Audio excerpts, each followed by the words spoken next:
The deep wine red that brightly proclaims its presence on the body is the mark of the champion, a mark of evocation, a bold mark of passion, courage, or power.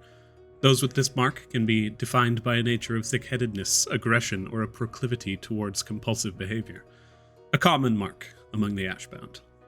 The bias of the red mark is that those who bear it are valiant and righteous, champions of the downtrodden, who may use those below them as stepping stones to greater power. Due to the nature of societal norms, they tend to get along well with green-marked and distrust gold, who are said to be common manipulators of them. Welcome, travelers, to the Dragonleaf, the tea house where tales are told. It's great to have you. Come on in and rest a while. Those of you who are more astute might notice that we have our first sponsor forever ago. I'm glad that you have taken note of this, because we record these quite in advance, and this is the first opportunity I've had to say. Thank you very much to Molten Hosting for sponsoring the stream. If you like the content, leave a like in the tip jar and subscribe to our weekly tales. Leave a comment in the suggestion box to tell us how well we did or how well we did not. Thank you for listening, and without further ado, it's time to open up shop. Hey, there they are. Hello! Welcome! That was so wholesome and easy. I was just gonna say though, this is gonna be like a 20 to 25 foot gap between the sponsor, which would be hilarious. Yeah, I don't mind that. Not advertising. Vincent disagrees. Yeah. Vincent's like, I would like you to scream my name, and they're like, absolutely. 4 years from now, we shall. Oh, Essentially. I got confused by like the distance that you said, like a 25-foot distance between the sponsor, and I was like, what? Did I Why say are they that? so Oh yeah, far they're outside. away? They're outside. You guys didn't know that? I thought That's that what was. I heard. I thought that was legal. Like, I might don't they have have to said be foot. within 25 feet? Yeah, Last I was time. like, get back here. Come back, sponsor. Yeah, no, don't leave us. We promise we're not. We're worth your time. We promise we're not weird. We don't promise that. Last time, No. the Be Deviants as good as we continued. want to be. The Deviants continued in the art festival as the scope grew wilder and wilder. Jhojo met with her mother and received a cryptic message. Vincent witnessed a woman with many faces, the assassin after his life, and met with Carson, an indentured family servant who claims to be owed a soul in exchange for servitude, be it Vincent's, his father's, or Vincent's eventual children. His choice. Killian met with her missing broodmate, and Matilda was stabbed by the raven-haired woman, her book taken. Matilda fell to the ground, but as she pulled through and awakened, so too did everyone else. This strange vision, offered by being swept away to a pocket of the deep ethereal, offered them insight into their rank breaks and guided them towards hints, threads. The party goes to the art fair the same day, and Matilda enlists the aid of Morrigan Shale, the raven-haired woman. On the way, Vincent spoke with Tristan, a friend and changeling who offered them the name of Emir Dillon, the assassin who is out to get him. As the family investigates their threads, they find it leads towards a monstrous aid group called the Windward, at Sylvia's behest within the Windward Call, and Cisco's pawn shop, where, using a code built into the Lady Luck game, they found a perfectly carved-out cavern that led to an underground shack, where Mystra, the Lady of Magic and Mystery, left a programmed illusion with information about an important mission that will define the future of technology in Amaranth. And as we find ourselves within this shack, we pop back in. Goodness, we You got a all lot stand done. here. I know, I was thinking that when I wrote that. I was like, this is 5 hours of recap, you guys. Amazing job. Something we didn't mention. Killian's Mhm. gonna be out for today. Our favorite goblin will be out today. Killian Adcurrent is standing alongside the rest of you and is investigating the happenings within this small hold. And we jump back in. What do you guys do?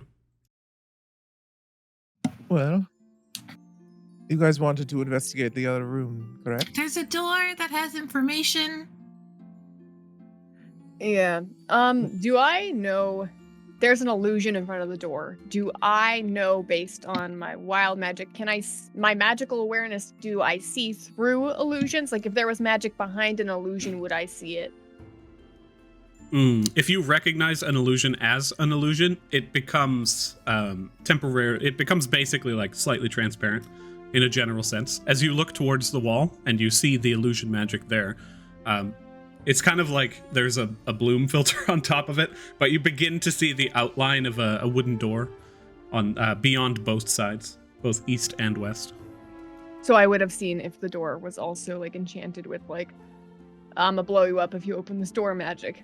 Indeed. The difficulty with your specific flavor of detect magic in this wild magic form is that you have to see it, and you can't discern the sense of magic beyond objects that would block your line of sight. So you're not sure if there is anything blowy-uppy on the other side, but you don't see anything within this room, save for those two sources. I was mostly wondering, because line of sight, I was wondering if illusions block that line of sight, but since I can see through them with the magic awareness, beyond it is a door, but if it was just a doorway, you'd be able to see through as well. Okay, cool. Yeah. Do we have any way to check and see if this door is like trapped non-magically? It's just an illusion so far, at least on this side. I can take a look and see. Dad's with us, right? Pardon? Dad is Dad's with not us, here, right? is he? No. No, it's just no? Aka's Okay. not even here. Yeah, you guys are traveling alongside with yourselves. Okay, cool. With the bad selves. I know Killy can probably open it, but if you're looking for someone to Cisco, what's your specialties? I run a business. I'm rather good at it, actually. If you haven't noticed, sitting right in the center of the dennery. I write a book. I wouldn't say that that's currently a profession that I have, but amateur book writer. Yeah, doesn't mean you're not good. It was a good book. Oh, thank you very much. But success is defined by monetary value that you can take from any particular venture. So I would say that. Disagree. Really? Wow. Yeah. We can talk money and some shop a little bit later, but right now I'm still a little bit distraught about the cabin under my goddamn house. You don't need to worry about that. While they're having this conversation, Matilda goes to look at the door. Okay. We're like, Killian's not here. You're like, so first thing, let's do a thing Killian can do well. Killian is currently an asset for you guys to utilize if you wish. Okay. Matilda, I can send Mo over to the other side if you wish, before we start tapping on I the was door. just looking to see if there was anything. I'm not going to open it. Okay. I'll go ahead and roll perception. Okay. I don't know. This is Mistra's hut. This door could go anywhere. Oh, yeah. The door is not trapped. You go up to it and you see through the illusion as it's been shown to you, but it's still semi-transparent. You see the door beyond it, but it's just, you can't make out any intensive details. The door looks fine to me. Mo, do you want to scurry underneath it and see if you can see what's on the other side? Is there any guarantee I will not blow up on the other side? No. No. Well, considering the question, I don't want to know. Mo, go to the other side of the room and tell me what is on there. You get injured, don't worry. You're still an asset to me for right now. You see the smile kind of fade as he just hits his way to the ground and slowly begins to walk. He takes off his tiny little backpack and throws it down. And then just shifts into a rat and goes up and presses his head to the bottom of the door and pushes forward and is like, shifts back and is like, can't make it, sorry. Does it look like Spider. Yeah. Crawls underneath the door. He's gone for about a minute. What do you guys do? Should we put back these floorboards? I don't know if we want to make it obvious that we've been here. If you want to. I don't think it really matters, but because I'll turn to Cisco. You're probably not going to allow many people down here, I assume. Oh, I don't know. Actually, it might, it could be a good, like a hideaway or a getaway. So, like, maybe I could even use this place, or maybe like hidden. If you find the hidden message in Cisco's, like a scavenger hunt. That's what I was looking for. I don't think we let Mistra's family know that we know about this place yet. I mean, well, just leave that to Cisco. I used to investigate quite often, and you can just tell that's bullshit. Mistra's family thinks they're quite smart. It is quite amusing that we figured it out. Well, some vision. I think, yeah. Mo returns from underneath the doorway and kind of just... There's boxes on the inside. What else? Anything on the door on either side? Not that I could see. I'm tricky. I know where to look. I'm sure you do. They said that there was like information on that side with like, so I'd imagine that there'd be a lot of books over there, right? He kind of Boxes? moves over to the other door and just shifts down and begins to move underneath. Oh, he went through the costume room? He went through the door with anything you guys will need to pass off as a member of the Lyrian Order. I imagine. Would it be frowned upon if we stole anything from there? They might have some cool stuff in there. Well, I imagine it'd be frowned upon, yeah, but also if we want to make our presence not very known. Oh, okay. I did scratch out that divination magic at the front door, so if they notice that, they're gonna know people were in here. Well, I don't know how to. Are you going to redraw it back? I personally don't know really that spell. care about this, but necessarily we could take it all if you think it'll benefit helping to find your mother. I Mo think we should returns. just figure out as much as we can, and then make it seem like we were never here. Okay. Mid-sentence, he strides up towards you and shifts back into imp form. All right. In that one, there is some kind of a message. Quite sensitive, I would say. It activated when I entered in as a spider, so I guess they don't get very many bugs around here. It will be very loud. Okay. Jhojo's gonna go and open the door then. So information? Oh, this isn't the one we checked for traps either, right? We can say that Matilda just checked the doors. Checked both of them with her daddy one? Cool. Yeah. You move up towards the doorway. You place your hand on the door handle, turn and open it. It kind of just opens incredibly slowly. You smell a stench of just cold and musk. And as you enter into the same kind of wooden motif room, relatively large and incredibly square, which one do you go in? The one with the message that's sensitive. Information door? Yeah, I'm following behind Jhojo because information. Vincent will specifically stay back a bit just in case anything happens. I did picture if you open the door, the Reading Rainbow theme song just starts playing. Yeah. Let me... Vincent will... Oh, sorry. You can go. If you're going to do something beforehand, feel free. Vincent's just going to do the finger wag towards Mo to just tell him to come over to him and gesture at his shoulder. As he flies up, Vincent's going to reach into his lapel and take out 2 gold and hand it to him. You did a good job. Thank you, Master. Takes the gold and throws his backpack back on, tosses it in. It's just like, any other doors you want me to look at? Not right now, dear. But I'll I keep see. that in mind. God, well, it's my favorite thing now. I love doors. You don't need to ever get any kind of spell that can turn you into a spider. I've got that covered, so you don't need to worry about that one. He kind of just sits back and keeps an eye on the area around. As you enter in, you once again see an image of Mystra. It's a bit different. What does she look like? I was going to say, as you had seen the previous, long, kind of almost chalk gray hair that just strides downwards and is constantly ever slightly flowing, wielding a large, very ornate staff of gnarled wood that moves down and kind of just solidifies into a solid metal base, going down to a small ball at the end, encrusted with gemstones along up onto the top, where it has this kind of gnarled hand holding onto a small gem that floats effortlessly in the center. In this instance, wearing kind of this just pale blue, very simple dress.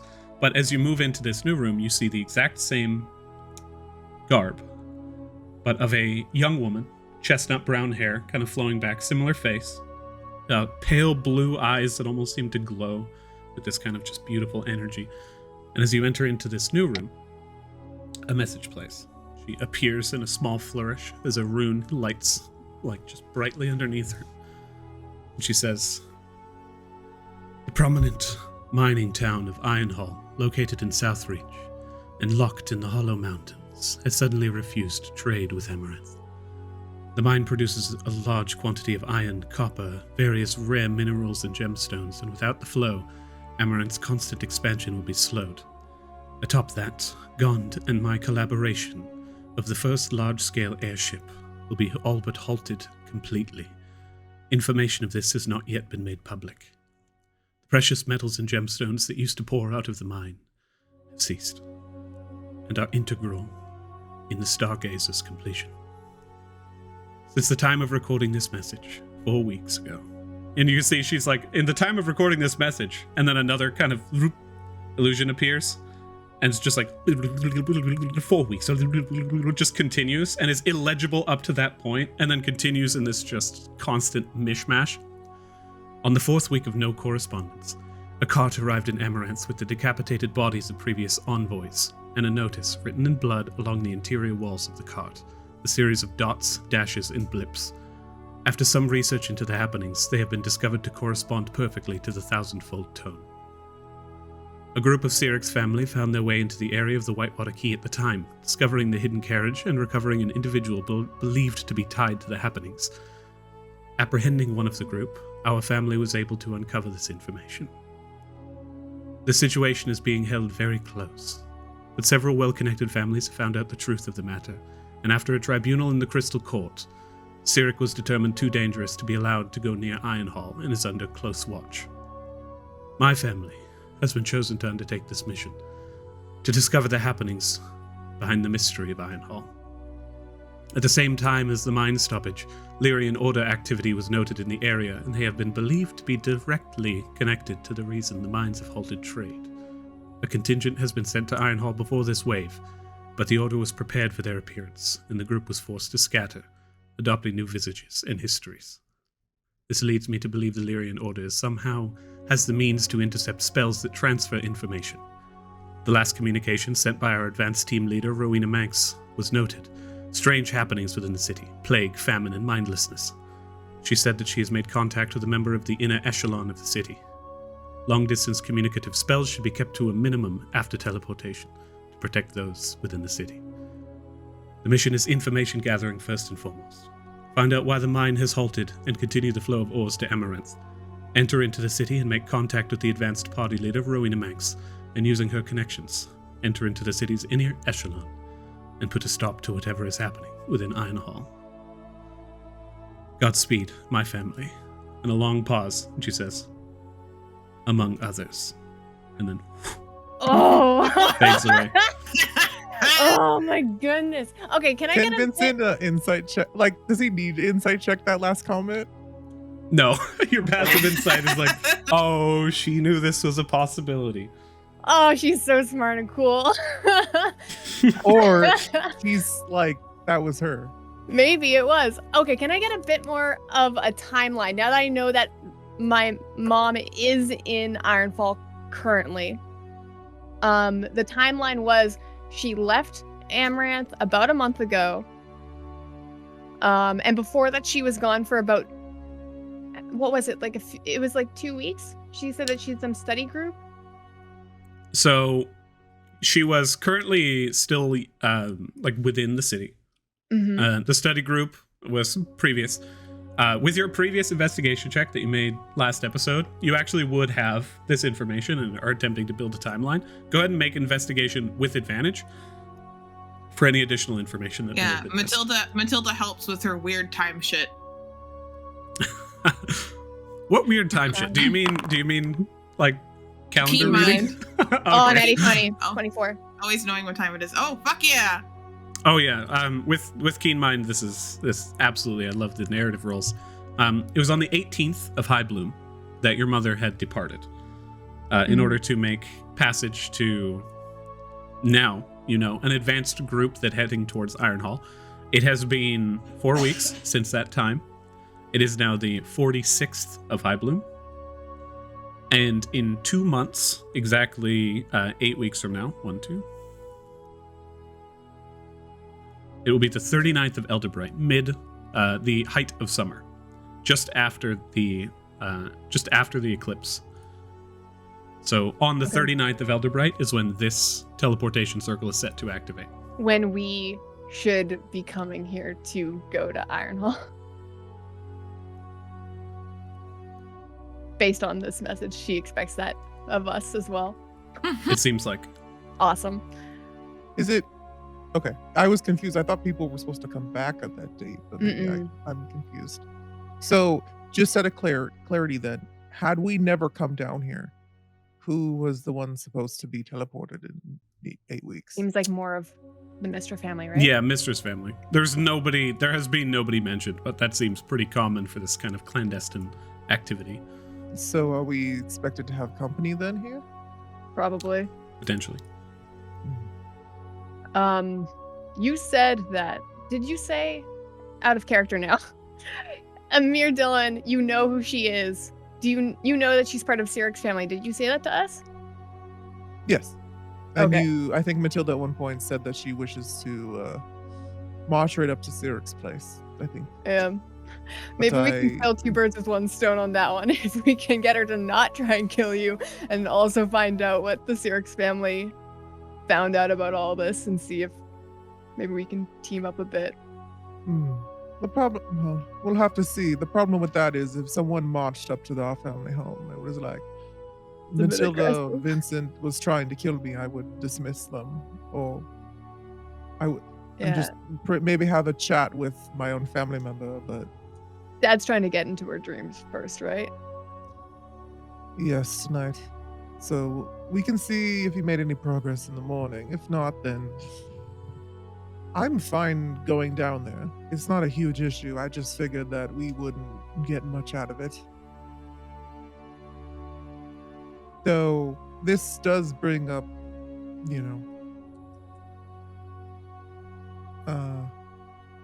we would be going directly against Mask if we do this. Would we? I don't think he partakes in the lacking of Cyric. And that doesn't My mean that history this is lesson. against him. Well, it would be less than kind to be allied with him. What But- were they offering in exchange of an ally?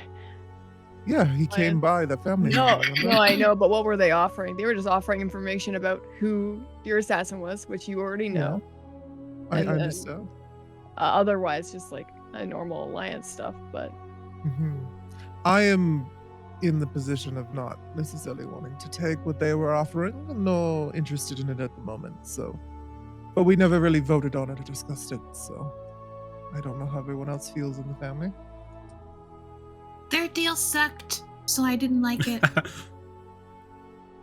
considering that you found out what they were offering within like an hour, it might have not been super useful information.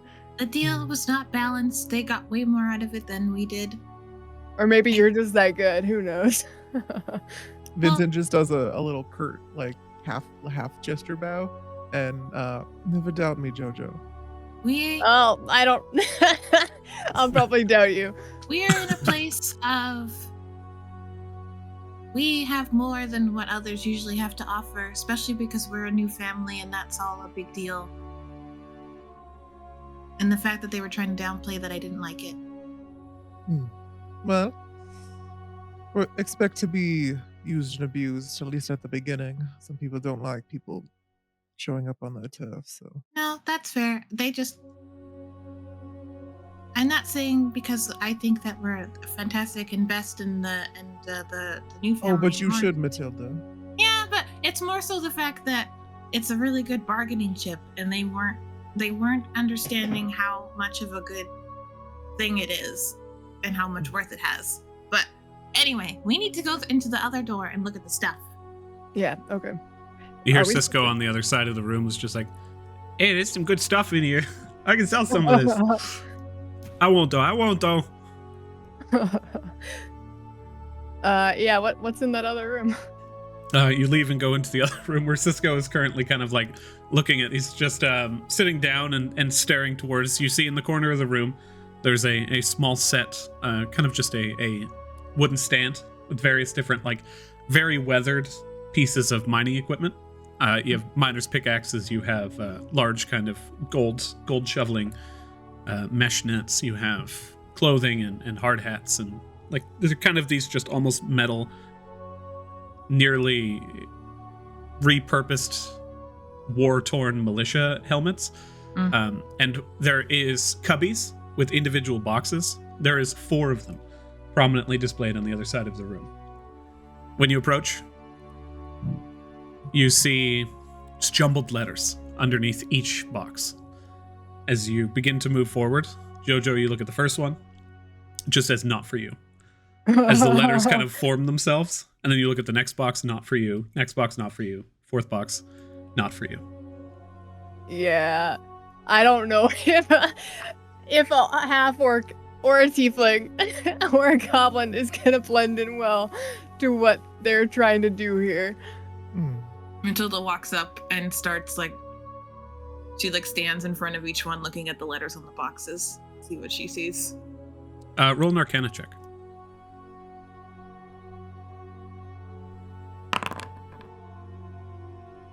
Oh, man. Oofy. With a 6? You don't recognize the spell that is currently reformulating these letters around you, but each one individually as you approach also reads, not for you. Oh. Well, that's never stopped me before. Should we open a box? Cisco looks at you and is like, oh, I already did. Oh, okay. It said I not grab for a me, box. but it's in my goddamn house. So I guess it is for me. He takes one of the boxes out and is like, I got this one, don't worry. Places it down in front of you and just slowly is like, opens it, and you can see he's just like showing it off like a salesman. He just can't turn it off, this guy. But as he opens it, you see within the box tiny little thingies. Just little miniatures of items that are just incredibly light. And as he picks up the box, you can see it's virtually weightless too, like someone attempting to pick up a heavy barrel, but it's just like, oh, it's made of styrofoam. You find a tiny little pair of cream-colored traveler's clothing. They seem to be made to look like just commoner's clothing, but they're foreign to you guys. You've never seen anything like these clothes. You find a little miner's pick, a backpack, a spyglass, a copper sigil, and a little note that reads underneath, kind of dictating each individual item. Assuming these are the supplies for... I want to whatever read we that need to note. lead. I think The this note. is supplies for the mistress family. That's going to be coming here. The note reads: these clothing, these articles of clothing will mend themselves to fit to the wearer, and they are made to look commoner, but are immediately recognizable by the Lyrian Order as clandestine workers. The copper sigil is the sigil of the Lyrian Order.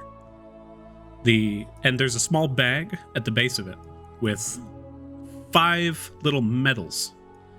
The note reads: you have 2 medals of meat pie, 1 medal of muscle, and 1 medal of wit. We shouldn't be taking these. I don't want to chance that they won't Well, let if us they're go. not for us, maybe they'll bring us new attire Does, when we are due to leave. Everyone roll a group investigation check. does the metal look familiar? The medals themselves, like little tokens, 2 of them have an image of a meat pie on them. 1 of them have an image of just like a brawny arm, and then the 3rd one is just a beret. Sorry, I meant the image, like the The Lyrian the Order. Lyrian Order. It's the same as the coin that Oh no, that was the blooming blades. The Blooming Blades is a sigil of a amaranth flower over a sword, I believe. But let me go ahead and look at this one. Because what's his nuts? The guy with the stupid name. He had a weird medal. Is it? That does not narrow down. I was about to say Veyron, and then I was like, Yeah, the guy that we killed in our house that had the stupid name that he changed his name to a cool name. Mord. Oh, that was one of a side-facing jester with a hat of 3 Oh, okay. points. His name this one was is Albert the- Chandler. Yeah. It's a good name. Strong name. Guys, that's my name. I've been lying to you all this time. I wanted to finally come out with Then that, why did but you change it to Adrian? it is what it It's is. a good name. It costs money to change it. I just called myself something different. Mm. The symbol of the Lyrian Order. Go ahead and find you, my friend. The Lyrian Order's symbol is a downward-facing glass blade crossed over two halves of a broken shield in a green field. I'll copy that in for you guys. Has Matilda seen this anywhere in the last 6 months? Just like Roll history. Disadvantage. Come on, 2 nat 20s. Oh no.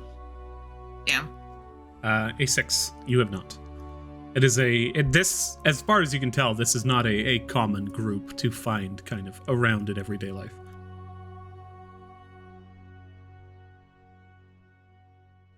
Cisco's like, so we're taking these, right? No. And I put the box back and I open the next one. Exactly the same. As you actually, in this box, you find one additional item. Like reaching in, and Cisco, like, this time pulls out one of the shirts, and you can see as it leaves the bounds of the box, it just begins to grow. Oh. And then he, like, drops it before it leaves the box, and it flows in and lands once again, just shrinking as it hits the base. There is a little cart. A handheld, it looks like a push cart. It has little boxes and crates and barrels and sacks in it. And as you kind of, like, upturn it and just look at it, it doesn't grow when it leaves the box. It remains just handheld.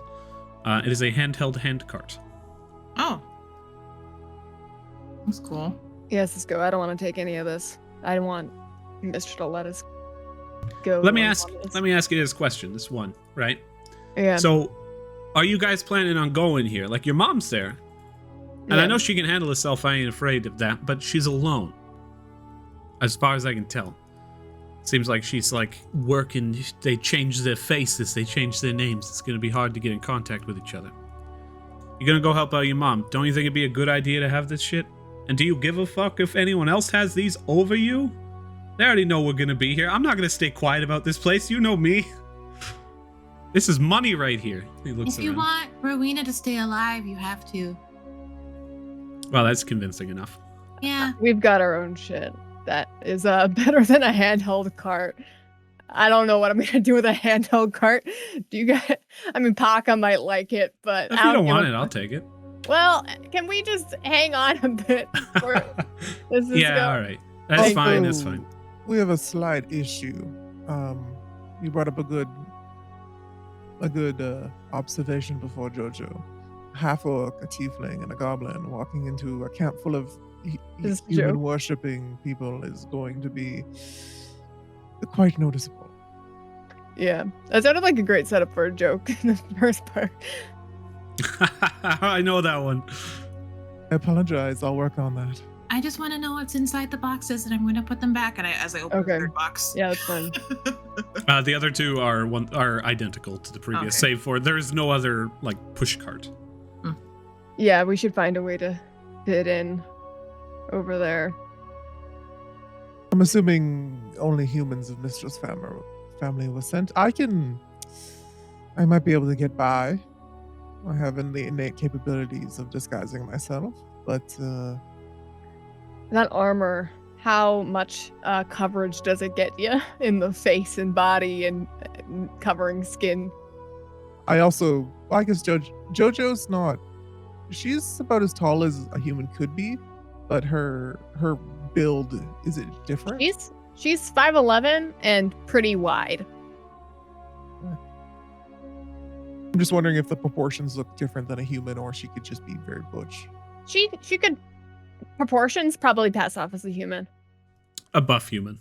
A real buff human. Yeah, quite large, but just not out of the realm of reasonable for a human. Do humans over there take monsters races as like people in servitude? I'm only asking because that could be a cover. I don't think so. I don't think anyone in that region's ever seen a goblin or even know that they exist. I'm fairy tale. Thinking back, does it seem like the Lyrian Order might have halflings or gnomes with them? Or would it be only humans based on what I think they represent? I would say investigation with disadvantage on this one. You don't have too much information about them, but let's see what you can attempt to intuit. I'd say this is a straight roll for your insight proficiency as well. Okay, it'd be the first one then, because it was a 4, so it'd be 6. Okay. No, nothing. And I'm expertise in insight, not proficient. Double advantage, which is just normal advantage. You gain no additional insight into the inner workings of them. Too mysterious.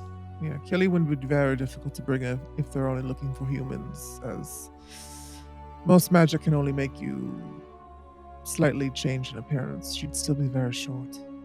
Let's say, anybody here proficient in investigation? Me. Yeah. Both of you can roll investigation, or one of you with advantage if you wish. I'll let Jhojo do it with advantage. Killian could be one of our children. 15, 19. You're going to bring a children in. It'll be a hard pass to see whether or not I a know. child would be a part of the church. Do you have proficiency in history? Does anyone have proficiency I do. in history? Yeah, I have I proficiency do in as history. well. I would do Excellent. as well.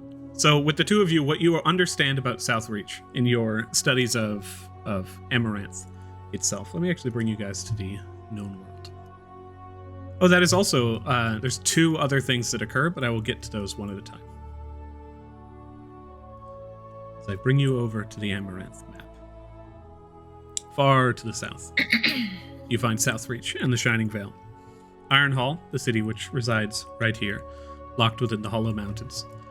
You have heard stories of the history of Iron Hall, in that the Valian nobles to the west in Cape Valor, the humans, had overtaken Iron Hall in the past due to its incredibly rich resources. Iron Hall is a majorly dwarven city that had been overtaken by humans. With your previous investigation roll, looking around the room here and the goods that are being offered, obviously, lots of mining goods. But for the most part, you're being offered commoner's clothing, and clothing that is worn and torn. Seems to you guys that you are meant to pass off as some kind of travelers. At least that was Mystra's intention, to be like, you are here in Iron Hall with the intent of becoming miners. Yeah, Okay. getting work. Great. You showing up to work, especially with the impoverished area of Southreach. You have massive amounts of wealth in certain areas, and then the rest of it is a lot of open fields and that are not necessarily farmable. Shining Vale to the north, incredibly wealthy with fertile land, but Southreach has been a somewhat difficult place within the last 100 or so years. With the clandestine uniform and the symbol, though, are we to feel like that we would be holy? Like, what is the point of that if we're just supposed to be commoners that are miners? From what Mystra had said previously, the sigil of the Lyrian Order marks you as members of the Order in some way. You can see that it's made of copper. With your investigation, you assume that means you're relatively low ranked. And with the commoner's clothing, that is recognizable as someone who is working for the Order but undercover, it seems more like this is meant to give you guys somewhat free reign of the city and a potential out if you get in trouble with the Lyrian Order. Mm-hmm. Right. As a player, I still don't understand what you're talking about, unfortunately. Not wholly, but just members of the group. Yeah, but aren't we supposed to be disguised as like? How does the minor thing link to the holy stuff? Is what I don't understand. It's not holy. It's a mercenary nothing group. about. Yeah, so you can take holy out of your mind. Nothing about it. This is holy. It's about being a member of the group and being undercover. Recognized that the group has sent you as members to do something undercover in this city. Your clothing is recognizable, and your Mystra's sigil group. is You mean recognizable. the Lyrian Order group has sent those people undercover as miners to a different area, so it's a double agent.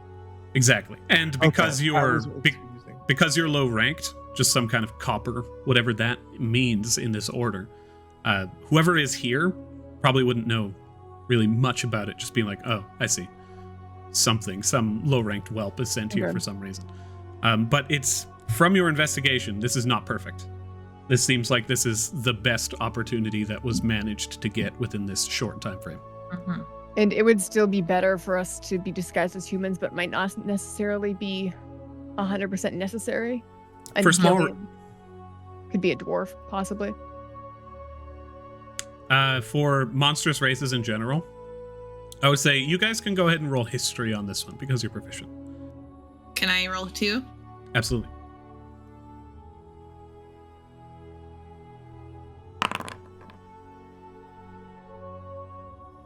Yeah, 14. Don't have my character stuff. Yeah, I had to click C to open up my character sheet. Oh, okay. I didn't know that you could do that. Mhm. Learn something new every day. My rolls are just bunk today. Matilda, the history of the area is particularly in the history of the races that have settled in various different areas. You're not entirely certain of, but Jhojo, being a member of the Orcish race, your father probably told you stories every now and then about some of the journeys that they would take. The especially among sailing vessels along the Ruby Coast is a very, very long journey. It's very treacherous. Orcs are known within the area. They're not necessarily treated well. And tieflings are a somewhat uncommon sight, but are as well known. Goblins would be a complete surprise. Yeah.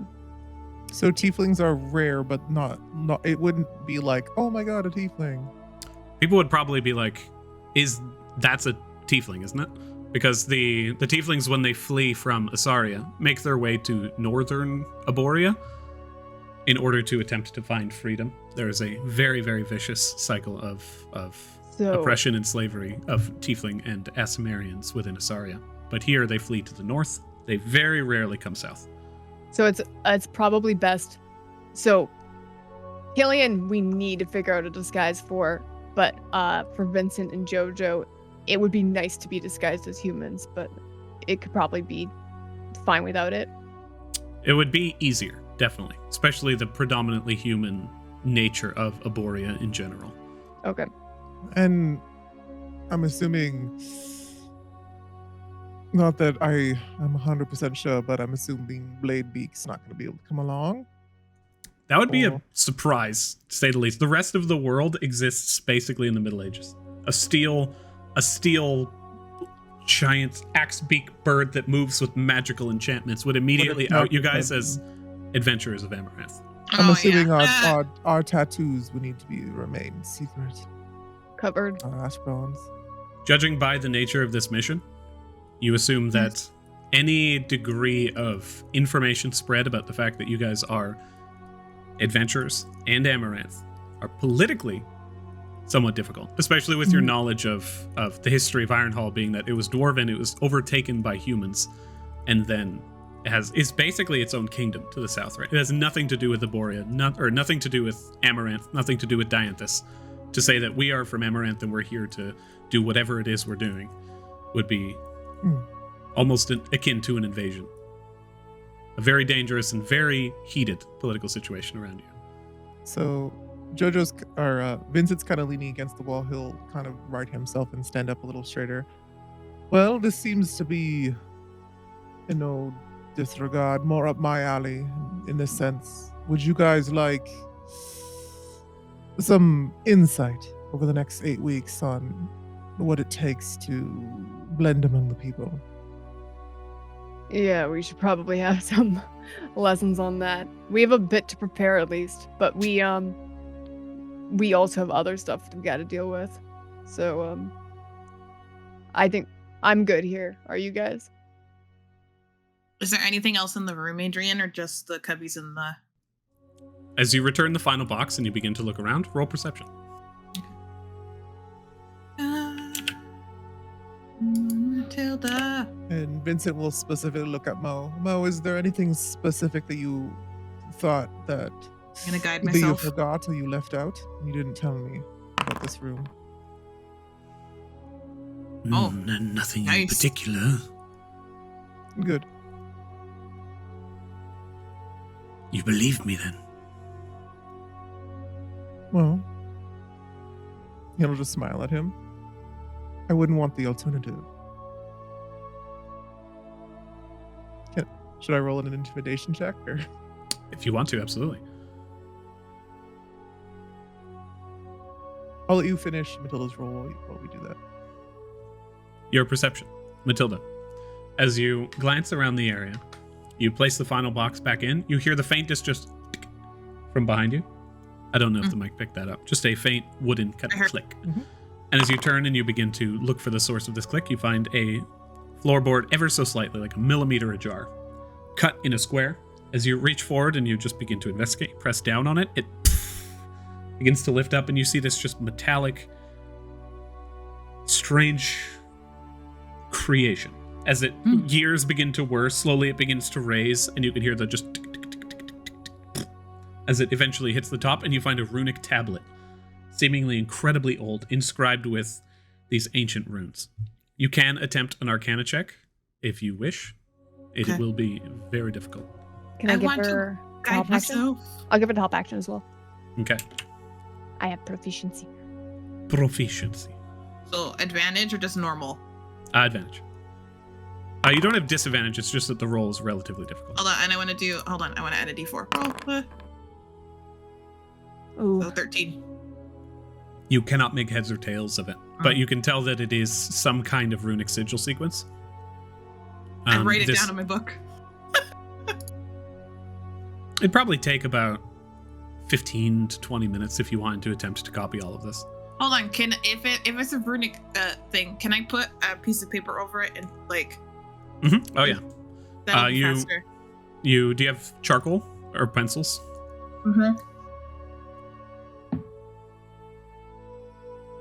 I don't think you do. Do I not? What? I don't think you do on your character sheet. I have like ink and pens and stuff. Hold on, let me take a look. Does anyone else have anything? Wouldn't we Vincent have anything does, like but that it's in in our, like- Taka's. It's in. What about like a tinder box or something, or like something to? Would there be charcoal in that? Or not In this really? case, you'd probably need charcoal or chalk. But as you see the tablet, you don't currently have the means to copy it, but you do have keen mind. So at a glance, you can copy it later. Yeah, like I like scan it with my.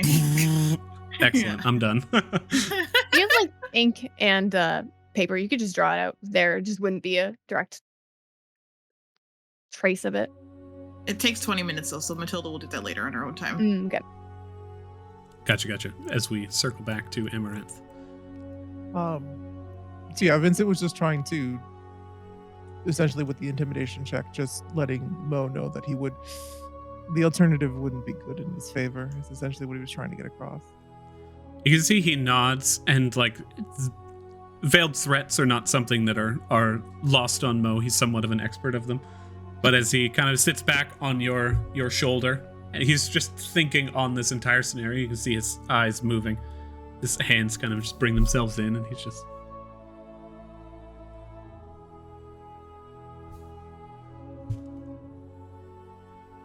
Okay. As you all begin to move throughout the area, you head out from this room. Yeah. Yeah, Vincent will follow the others if they're heading out, and I don't know if Jhojo, that mark on the floor, I'm not sure. I could paint it, but I'd need to go get Parker and my supplies. No, just leave it. She knows we were here. Okay. You guys head past through the just perfectly rounded cavern and up the kind of bent ladder that leads back to the second floor of Cisco's. When you get to the top, the bookshelf in this just forgotten corner begins That's a to good question. close behind you. Is there like a constitution athletics check that needs to be done to get up this ladder that took like 10 minutes to get down? No, not at all. Okay. Yeah, you don't need to roll if there's no chance of failure on something. You make your way back into Cisco's, where you once again hear the kind of just circus music in the background. And he's like, "Oh yeah, right." He leans over and takes this like just massive hat and throws on it. He's like, "Man, I gotta be charismatic now. That's fine. That's my specialty." Hey, this was pretty fucking wild. This was awesome. Thanks, Cisco. You guys want to buy anything? And maybe some haven't- chalk. Yeah, charcoal. All right, I got you. Here, that's like 2 copper. Here, let me get you a small bit of chalk. when he heads downstairs to the stationery section, which is ironically very high up on a shelf, so it's like difficult to get to. As we're like following, I guess, this go along, Vincent will just be like, we can chat about our deal and proposition another time, I assume. You seem somewhat busy. Well, how about you? We can come back in the afternoon or the evening, or I can meet you at wherever you want. Honestly, like I really want to just break into it, you know. Vincent will hand him over a business card to the Black Sheep. Oh, okay. I mean, I kind of taken. But I'm cool with this. It's just the location you want me to meet you, right? Yeah. It's not like there's a dating thing here. Are you saying? Are you and saying he'll look towards Jhojo and he'll look back towards Cisco. If you want to sign up, I'm not going to, bat an eye at that. I don't know if I should take offense to that. You're saying that Jhojo's ma ain't everything. You got more secret agents in that back pocket of yours there, bud? I'm just saying it seems a little odd that Mystra would have a secret compartment in your basement and your mother working for her. This could have been used as an inn. Are you offering to sleep with one of Jojo's parents? I'm not offering anything. This is regards to our business deal that we're talking. Okay. I'm sure Cisco runs through Jojo's parentage in his head. Ones I choose. Okay. All right, well, I'm not going to talk about much more of this in front of Jhojo. You guys have a good day then. Yeah. Hey, do you got anything for like disguising magically? I got 600 gold. If that's enough for anything, I sort of doubt it. I mean that's a you just walking around with 600 gold on you? No, I don't have all that on me. Most of it's at the family home, but I only got 100 on me. But even then, that's like way more than the. I'm an adventurer now. So yeah, I can tell. It's pretty impressive. I do got something. This one's a little pricey, but it's something that came in recently from an auction. Probably gonna auction it off again in the near future because I paid a lot for it, but I think I can get a little bit more for it. It's called the Mask of Mirrors. He takes you to a small back room where he opens up a locked chest. And then within that is a locked box that he also opens with a key that's on his person. And you see a mask that is just vaguely humanoid shaped with only the nose being prominent and just fractal mirror pattern. You see on the inside there's just this like stone interior that has been carved with runes throughout, incredibly intricate. It says, if you wear this, you can cast the alter self spell on yourself at will. Pretty good, but only the change appearance portion of it. It came to me quite frequently, or quite recently rather. Not frequently. If I had a bunch of these, that'd be nice. You mean changing the appearance, like you can't get gills with it, like you can the. Yeah, so mostly you can become a different humanoid. Okay. Height, weight, facial features, hair length. He's reading off a card now. Coloration, distinguishing features, if any. You can make yourself appear as a race. No, it actually physically changes your body. So it's not an illusion, really. It actually become, like, it transmutes you even, kind of thing, right? That's basically the nature of this one.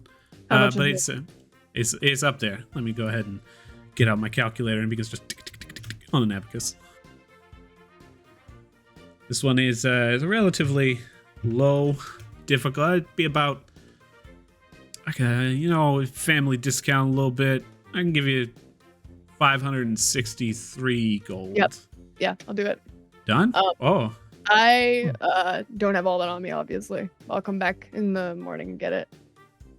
All right, can do. Tell you what. Yeah, here, feel free. Take it on home. I'll be, you want me to drop by the house? I had some stuff I wanted to drop off anyway. Like a strongly worded letter. At the cafe? At the cafe, yeah. Yeah, I'll meet you there in the morning. All right, sounds good. You ain't staying at the cafe no more? No, I live at the family home now. Oh, that's wild.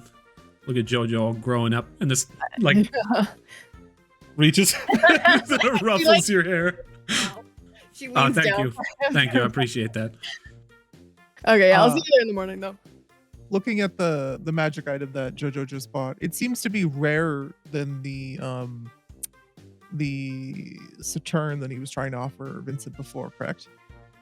Yes. He said it's a relatively low rent rare magic item.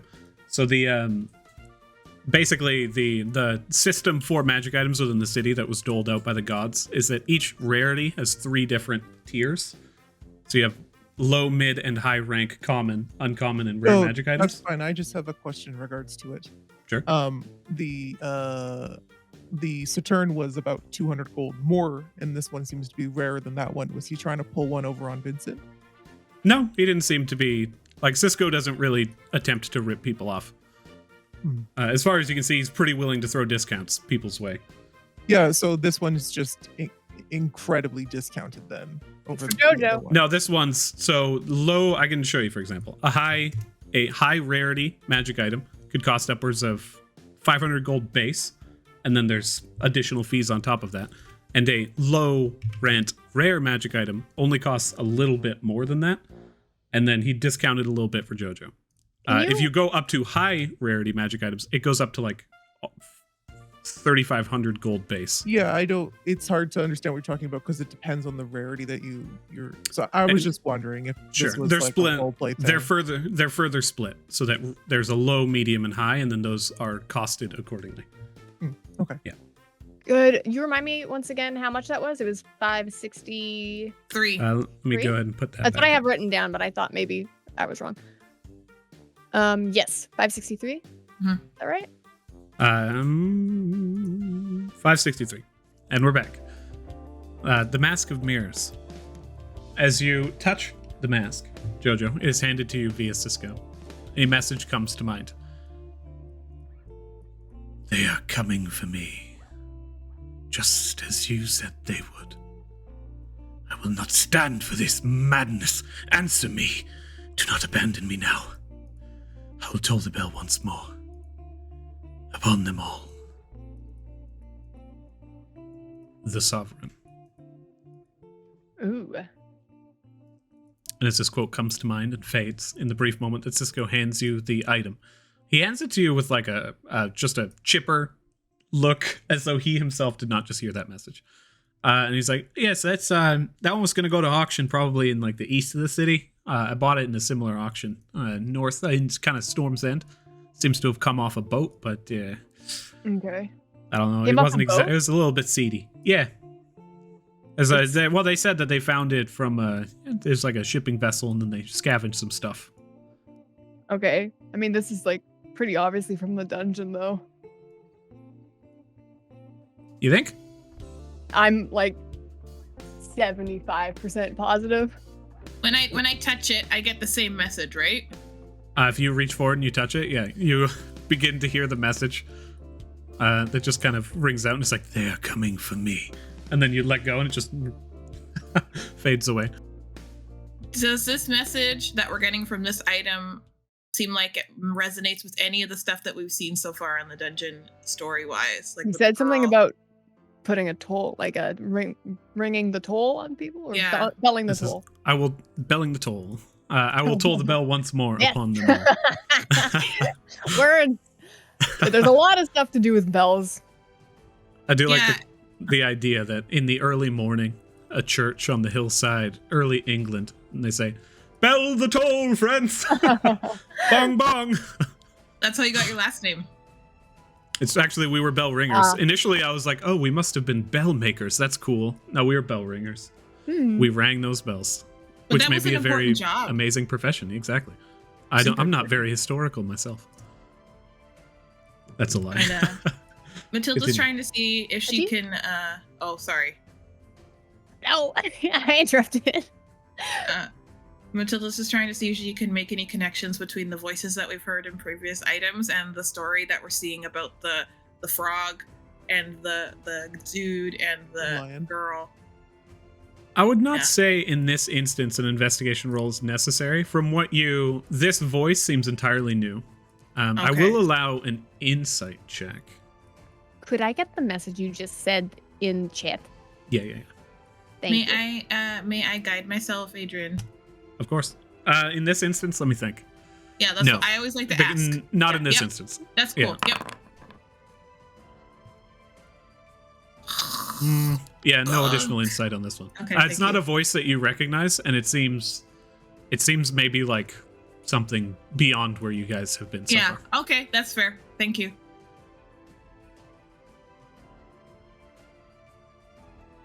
Awesome. Alrighty. Yeah, I'll get you that gold tomorrow morning. All right, sure thing. I could drop by the house. I don't. It's totally fine. You don't need to waste the trip. Nah, I I was- want to go visit them anyway. Oh yeah, okay. No, sounds good. Hey, I'll stop for a cup of tea then. Yeah. Sweet.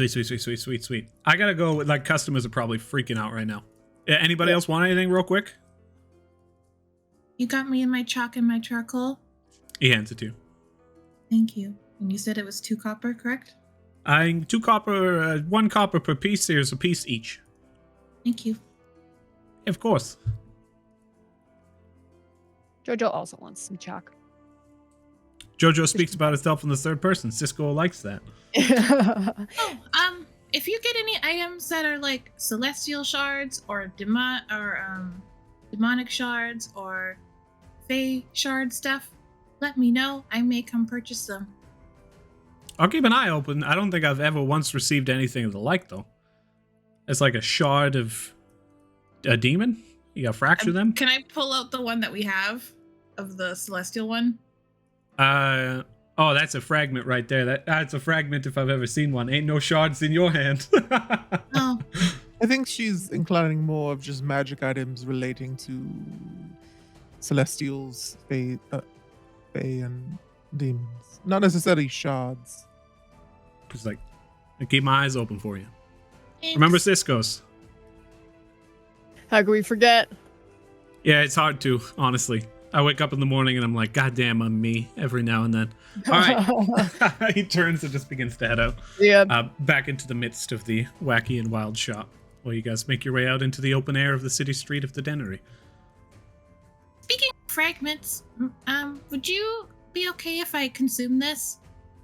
Uh, The star fragment? Yes.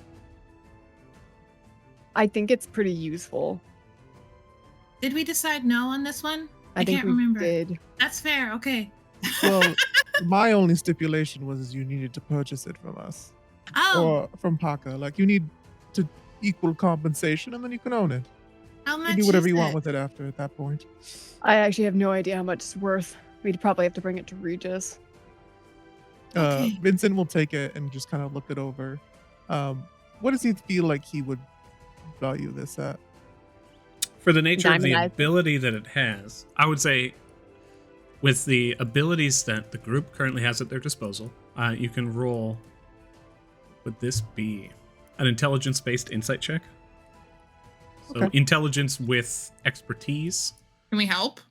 because you guys have Arcana proficiencies among the Oh, group. I don't. Among the It group, is- because we have Arcana Okay. proficiencies, Oh, you okay, can roll with sorry. advantage, Vincent. Ooh. Why did it not add any pluses to it? Yeah, that's a curious thing. Attributes, insight, +7, normal. Should It be- rolled for Advantage. me. It rolled in. I set it to roll insight with advantage, and it didn't add any of my. Because I should still. I guess if it's 0, it doesn't add my proficiencies. That's really weird. It's also an int-based insight, so that would be expertise +0. So it'd be twice your proficiency bonus, so a +4. So 10. Roll intelligence +4 plus that, a 10. You're not entirely certain. Looking at it, What do I feel like? yeah, Like there's no minimum. Like I'm not just like, oh, this is worth a copper. Like there's no. it's a no. It's a pretty wide range that you get, though. Here, let me go ahead and check. Yeah, I wouldn't mind just an estimate. Because like me even picking up like an item, I can be like, sold this for $20. Kind of thing. Somewhere between 100 and 500 gold. Okay. Well, really depends on the buyer, but between probably, say if we meet in the middle, it's about 350 gold. it between 100 and 500? That's what Vincent thought of in his head. Oh. Yeah. So I don't know exactly what the average of that is. Bianca Let just me- quickly did 350. May I think of it? About it? For sure. And this would specifically go to Parker. This is his item. Mm. Hopefully he can use that to benefit the family. Okay. As you find your way into the city street, anytime you're in the Dennery, large, open, solid stone city streets that seem to have been placed down almost like liquid that is set in this just perfectly smooth fashion all throughout.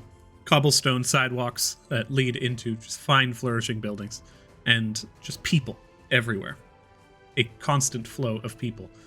Not shoulder to shoulder necessarily, but it takes you quite a bit of going to actually get around the meandering groups and the carriages moving through. You find yourselves here now. What do you guys do? What kind of day is it again? What day is today? What time of day? Is this like the evening or afternoon? Yeah, it was getting near the night. Yeah, it's your guys are getting into the night. Vincent would probably... Do you guys mind if I head back to the Black Sheep? I haven't actually worked or checked up on things in a while since this has been going on. No, I think what was our plan for the morning? We were gonna go to meet with the Jaeger and ask about the tomb or the ruin where he found the book, or were we gonna go?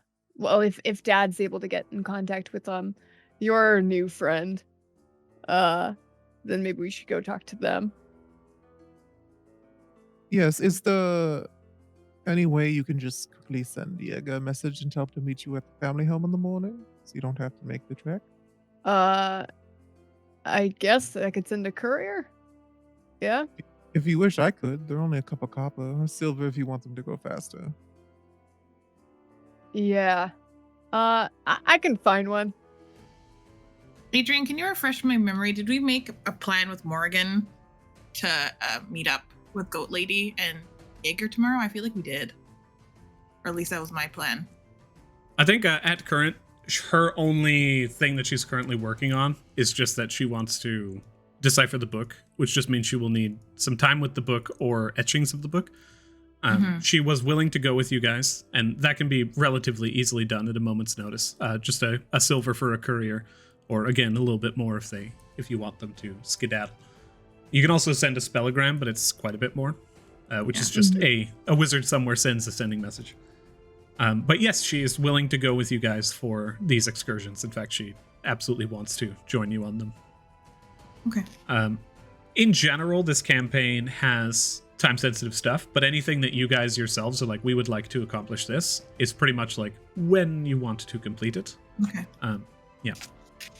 Some situations change in the background, but the nature of like an intensive time, everything needs to be done exactly like this. This campaign is more free than that one. What was the name of that goat lady again? It was like Lathana or It's Telana. Talana. I had Ianthe stuck in my head because I've been reading the Court of Rose and Thorns books. A cool Nice. name. I also have a quick question. This obviously isn't regard to any of the current happenings with Morgan or your mother, Jhojo. Mhm. But I just want to make sure that we're still working towards it. Could you, Matilda, sit down with Killian and at some point and make sure that you make that silver lining? I'd like to get back into the dungeon sooner or later.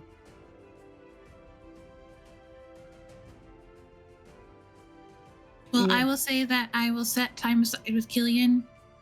Tomorrow we can start talking about schematics and and maybe do some formulas to figure out how we're gonna do the chemistry of how to melt it down and put it into clothes. And yeah, we'll figure it out. Do you Okay. think Lathana, that was her name, right? I already forget. Talana, Talana. and Jaeger Talana. and Morgan. Talana, do you think Talana can jump 20 feet? Is this like what is this in regard to? There's a shortcut from Eldeth's home to our home, but you got to be able to like jump 20 feet distance. Are we allowed to invite guests to our house yet? I don't see why not. Jaeger's already been there. That's why I offered. It's not really a secret from them. Can I invite Morgan to our house? Yeah, I'm fine with it. I don't see an issue. I'm sure Okay. the mask and other gods already know about us. I don't think it's a huge stipulation. Just if you encounter any of the royal family, maybe keep that more on the down low. I'm sure they know. I'm sure, but it's probably best not to rub it in. Yeah, I'll. Should we ask them to meet us at our home then? I'm sending a letter to Talana first, Okay. and then I'll ask her what works better for her, whether we come to her, she comes to us, and then I will send out letters to other people after that. Matilda dear, unless even some of the more faster ones, unless it's some sort of spellagram, it's going to take 4 to 6 hours for them to maybe respond, but that's when they should get it. So it will be very late in the evening.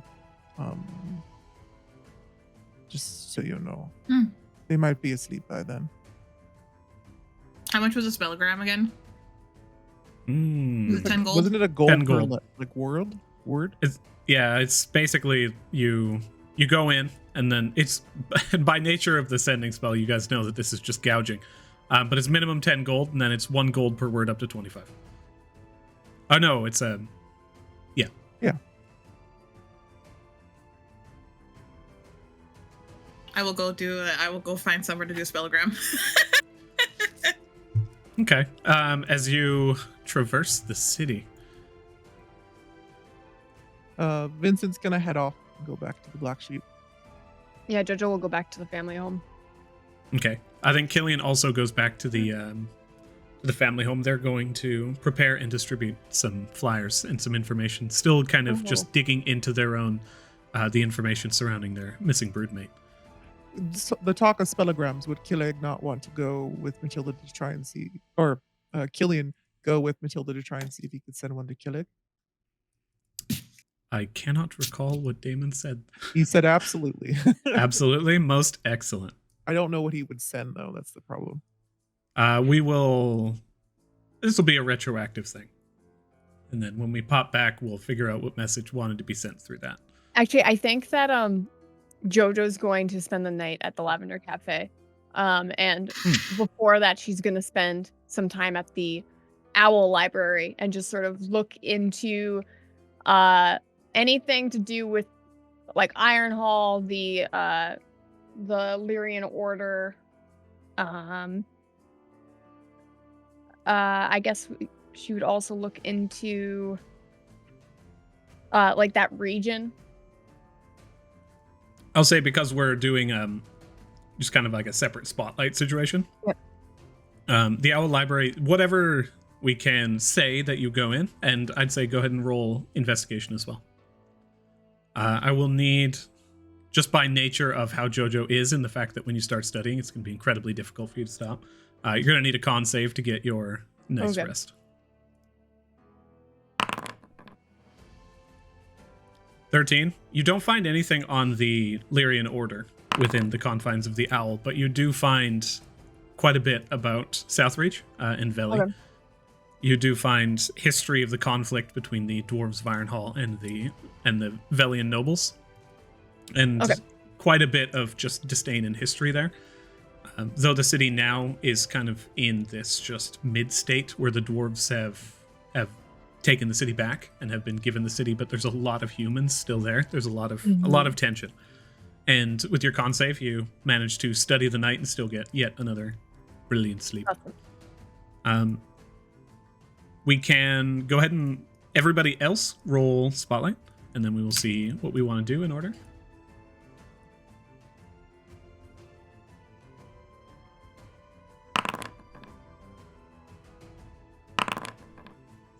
All right. So, Vincent, what do you do right now? Oops, I rolled a d12. I thought that we rolled a d20. No, that was a d20. Yeah, but it was and a d12. I don't know why I rolled both. That was I'll take the last one. weird. There were both D20s on my screen. Oh. Okay. All good. weird. So Vincent, what are you up to?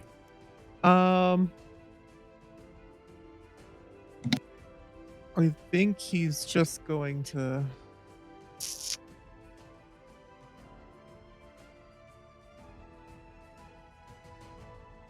Yeah, it's already evening, right? Like, Yes. he'll just go work. I don't think there's anything roleplay wise I need to do. Okay. And Matilda, well, not necessarily roleplay. We're just kind of closing out the night.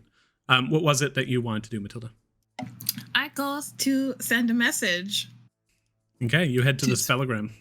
Mm-hmm. Within the area, I'm not sure you've ever been to one. So go ahead and roll a perception check while you scour. Do you search the denary?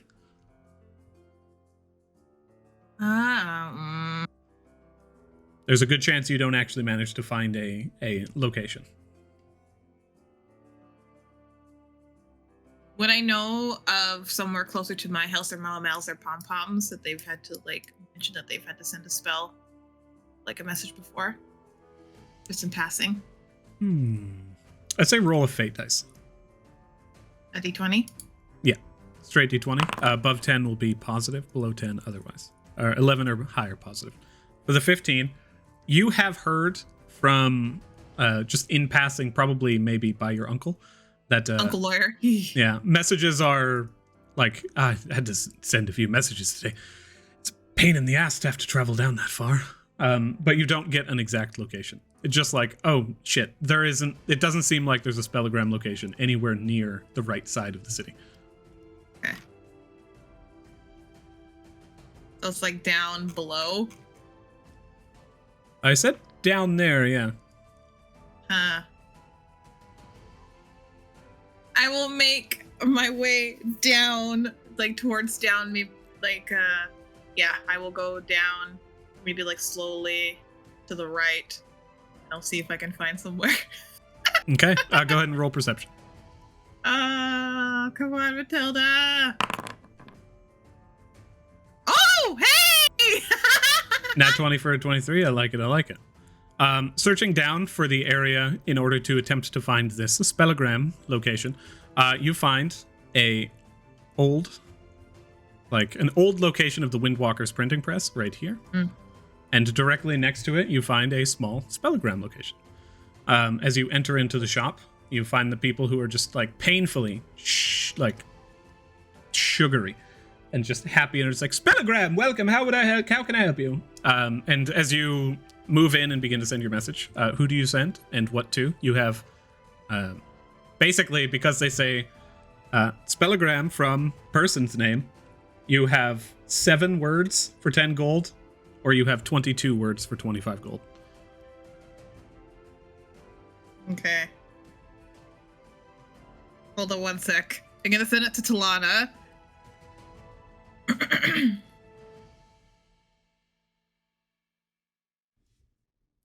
We can pop back to this one if you wanted to. Yes, hold on. Give it some I need thought. to. Yes, please. Okay. In that instance, as we cycle through into the morning, and Matilda sends out this message to Talana, you are all in separate locations. Let's roll a second spotlight. What? Sorry. Why do we need to roll a second one? We're doing another situation where everyone is separated. So we'll roll a second spotlight and see who we follow first.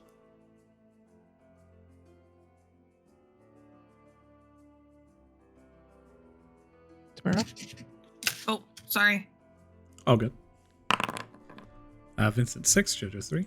Huh. Another 20. That's few natty 20s in a row. I know, fuck. But she's still working on her messages. Hold on, I'm done. I figured it out. Okay. And then basically it says decipher book tomorrow morning at Old Town, and that's all I sent to Talana. Okay. I think you receive a message back, and you see they're sitting there and they're listening, and they're trying to figure out how to cycle the information they receive into 10 words, and they're just like, they agree. Is basically all they return to you with. You pay 10 gold for the spellogram, and you head off towards the night, where you find a nice. Is there a courier nearby? Couriers are all over the place. Couriers Okay. just have individual locations around street corners. All right, I write 3 letters, one to Talana, one to Yigar, one to Morgan, explaining like we're gonna meet tomorrow and in Old Town. We're gonna decipher the book at this time in the morning, and like giving them like kind of like directions how to get to Old Town, and then I send that to them to give to the couriers. Okay. That is basically 3 silver. If you want those 3 letters delivered. What if I want them to go a little faster? It'd be basically expedite this delivery. It'd be 15 silver. So 1 gold, 5 silver. Okay, I'll do that. 1, 2. All right, and then I go home. I do pick up my rabbit from Pom Poms, and then I go home. Oh yeah. It bites every now and then, and it has a horn. But excellent. As you all find yourselves in the early morning, we can cycle through once more. Matilda with a natural 20. Let me ask you guys, are you doing individual things right now, or do you all plan on getting together with each other to do your spotlights? I think You mean I in the morning? probably. Yeah, in the morning. I mean, Jhojo had agreed to like meet with Cisco at the Lavender Cafe to pay him the gold and then get a tea, but I don't think I need to RP that. Okay. In the morning, Vincent will meet. Like he would go back to the family home. It's just this evening he definitely wants to get that done. And I'm assuming when we left, you guys, it was still kind of unclear just for me as a player. Would you guys have stayed at the home, or were you going to go to the book area? Because you told everyone to come to the house, right? Okay, then we'll all meet up at the home, I guess. Okay.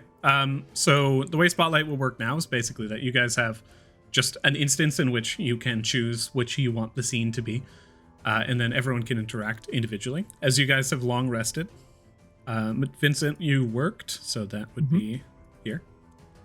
Jhojo, your downtime, 2 silver, 5 copper. Matilda, yours is 1 gold. And Vincent, you gain 1 gold. Do you want to roll a d20 to see if you can get higher end clients? Sure. It's not a D20, it's a performance check, right? It's a d20 to see if you can get the clients, and then a performance check to see how many. What's the D, like what? Oh, weird. That was just out of curiosity. How does the D20 like work? Is it just a fate die roll? Yes. Ah, Favorable or non-favorable. But you are good, so you can go ahead. I believe it's a, in this instance, considering you did, and there's only 1 day in your downtime, you managed to bump up to an aristocratic lifestyle, you gain 8 gold. Don't I have to roll a performance check? In this instance, it's a single day.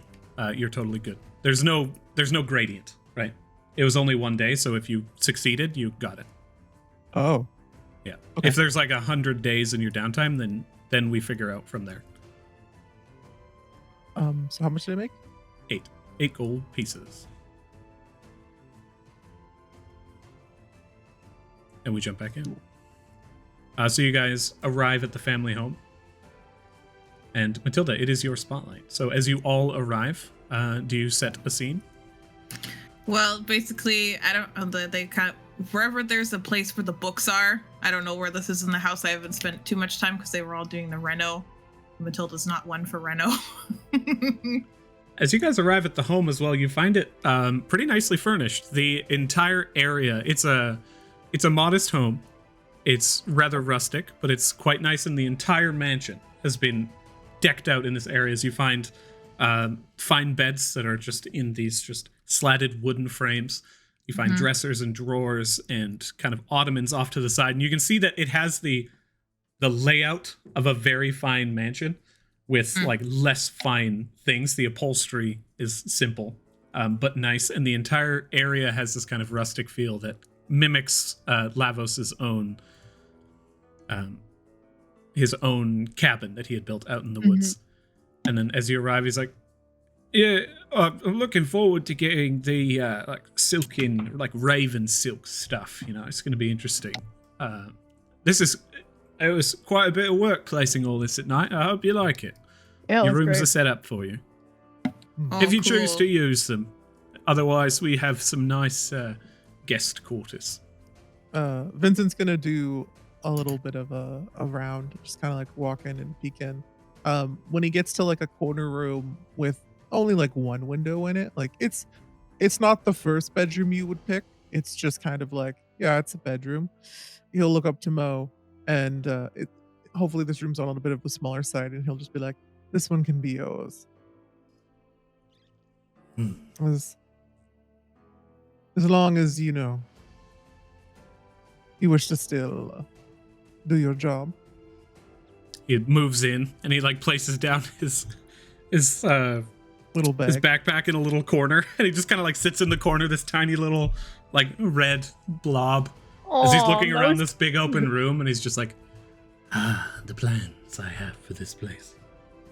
He like grabs a small ottoman and just with all of his strength pulls it over to the corner so that he's like hiding behind it, and he just lurks as he places his head down on the upholstery and continues looking around. He says, "You spoil me, master." I treat my company good when they treat me well. Is there a room with a decent sized closet in it? All of the closets in this area have basically been the like these cherry cupboards and large sections, and Lavos is just like, I could break a wall down for you if you like. I have some ideas I'm going to be bringing up to you later. All right, I like the sound of that. I'm a fan of ideas. As you all gather together within the now furnished living room, and you can see Paka kind of just laying splayed out on the couch, and the listlets just bouncing back and forth. What do you all do? You mentioned, Matilda, that you about the books. I have there's a detached library in that building over there, but it's still pretty ruined. There's for now, there's the study in here, but it's still warded, right? We haven't made any progress in getting that open. I didn't necessarily want to touch anything until I Yeah. knew a little bit more about it. It's still closed, but it's going to remain there. It's a house. It's not walking away. I also got something to talk to you all about regarding the dreams, Oh, okay. whenever we have a moment for that. Until the go ahead. I was just gonna say, just to cover it, walking around the house, is there a room that's kind of like somewhat close to a bathroom and a kitchen, and has like some nice windows and lighting in it, but there's still curtains and stuff in there? Along the east side of the room, yeah. East side, first floor. Okay. Vincent's gonna claim it basically. He's just gonna be like, that one is I'll take that one for now. It's not for me, but it's my property. The ultimate irony is it doesn't smell anymore, but it's the one that had the flower in it. That is that room. But although there is one directly next to that one, because I think Jhojo was like, I'll take the stink room. I think I did take the stink room as punishment for hurting Oh. Matilda. So It was yours like- is right next to Jojo's. I'd want it to be, there's none on the lower floor, like near a kitchen. I can actually open the map. That if you'd was- like. Yeah, there is one right by the kitchen, right beside Jojo's room as well. In your new manor, furnished lightly. Can Your you go bedroom's upon the first floor. You have a hidden study, and upon the second floor, and the basement as well, you will find various different bedrooms, more bathrooms, a Mord's original study, which has been converted into Lavos' own, and an upper and a lower kitchen, along with now remade wine distilling room and training room. Hey. This is probably like Mo's room, still corner one. The bathroom, this one here. No, if you look at the upper, That one, awesome. Second That's floor. the one beautiful. that Jaeger got the bedpost from. Yeah. All bedposts have been returned to their... Oh, this bathroom is huge. It's very big, which is always a little bit unsettling in a bathroom, but it also provides a nice little warmth to it. actually looking at this layout, because the study's over here, then you've got Sword Stinger and the powder room and the bathrooms over here. I think Vincent will take this room, this corner suite, like that. He'll basically just he'll take these 2 rooms. I think Jhojo accidentally took the nicest room as punishment. It's the only one with a connecting bathroom. That's what you get for martyrdom, you know. Historically, all martyrs have always received due recompense. Absolutely. That's definitely how that works. Yeah. This got 2 couches in here. Vincent's gonna basically take these 2 rooms, which means like this whole section is kind of like anyone can use it, but you can always just lock this door.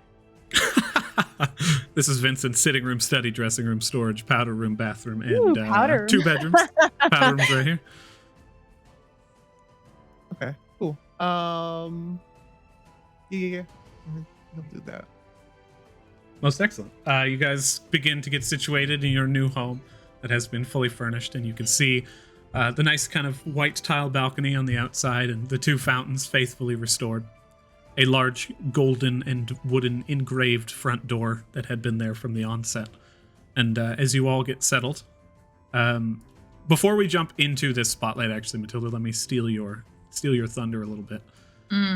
Lavos brings himself in and looks towards each of you and says, I've actually, and this is going to sound weird, because I feel, actually, I trust the assassin. They seem forthright. Oh, you were able to get to talk to them? I was. Initially, I was just... the idea? Was she enjoyable? Was she likable? How was she as a person? I was giving her a little bit of a nightmare. But that girl seems to have seen some shit in her life. So, out of interest, I began to approach. I took on a form unlike my own, and I was talking to her a little bit. And when I mentioned setting up a meeting to talk about this little, well, an escorted meeting, she seemed willing. Says she wants to meet with you. She said we could pick the place. She said she had some stuff to talk to you about. Did you trust her? I did, and I do trust easily, but I'm a good judge of character. There's a big difference there. I'm going to insight check that. Go ahead and roll insight. Matilda just doesn't believe him.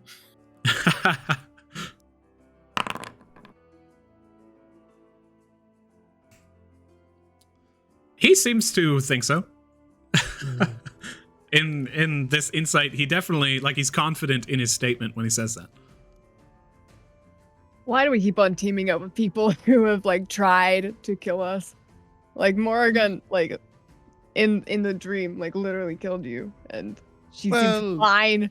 That's still debatable whether, our dear father here indulged in the dream a little bit too much, or that was actually going to happen. She's gonna kill me, but at least I'll get some answers into my book first before I die.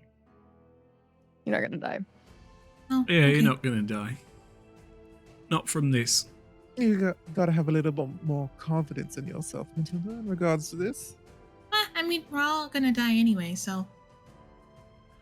Mo Yes, approaches with a small plate of food and is like, yes, we're all going to die, particularly you. Paka brings his head up and stares towards Mo, and he's like, ugh, and just turns and begins to pitter-patter off, and Paka just, like, slinks off the couch and begins to follow him on all fours. Can Matilda insight that? Does he know something? Or was that his attempt at a joke? Go ahead and roll insight. What the fuck? I feel like that was Mo's attempt at being funny. It was terrible. Well, you also talked to him in Demon. I don't know if he likes you very much. Oh, yeah. Right, I Why was forgot I about that. bloodied? I don't know, I've taken that off. Oh, thank you. It's not something you notice until right now. You're like, does everybody else have a small chunk of their side missing and an open wound? As he leaves, you're not entirely sure. It's a little bit off-putting, but you definitely know he doesn't like you. Whether or not he knows something, it seems unlikely. Well, regardless, Matilda's like side eyes him and says thank you in abyssal.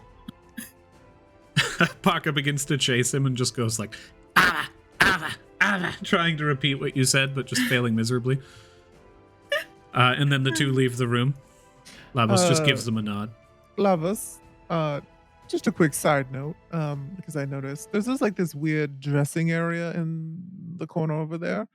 Could you have that converted into some sort of artistic space? Maybe with some instruments or area to paint? Sure, yeah. I like buildings, so it's good to always have a bit more things to do. So when and where are we meeting this Amir? I said that we would meet her today. Now, what time and what location I will get back to her. I thought this would be a good thing to bring up to each other. I'm thinking somewhere public enough. I have a park in mind.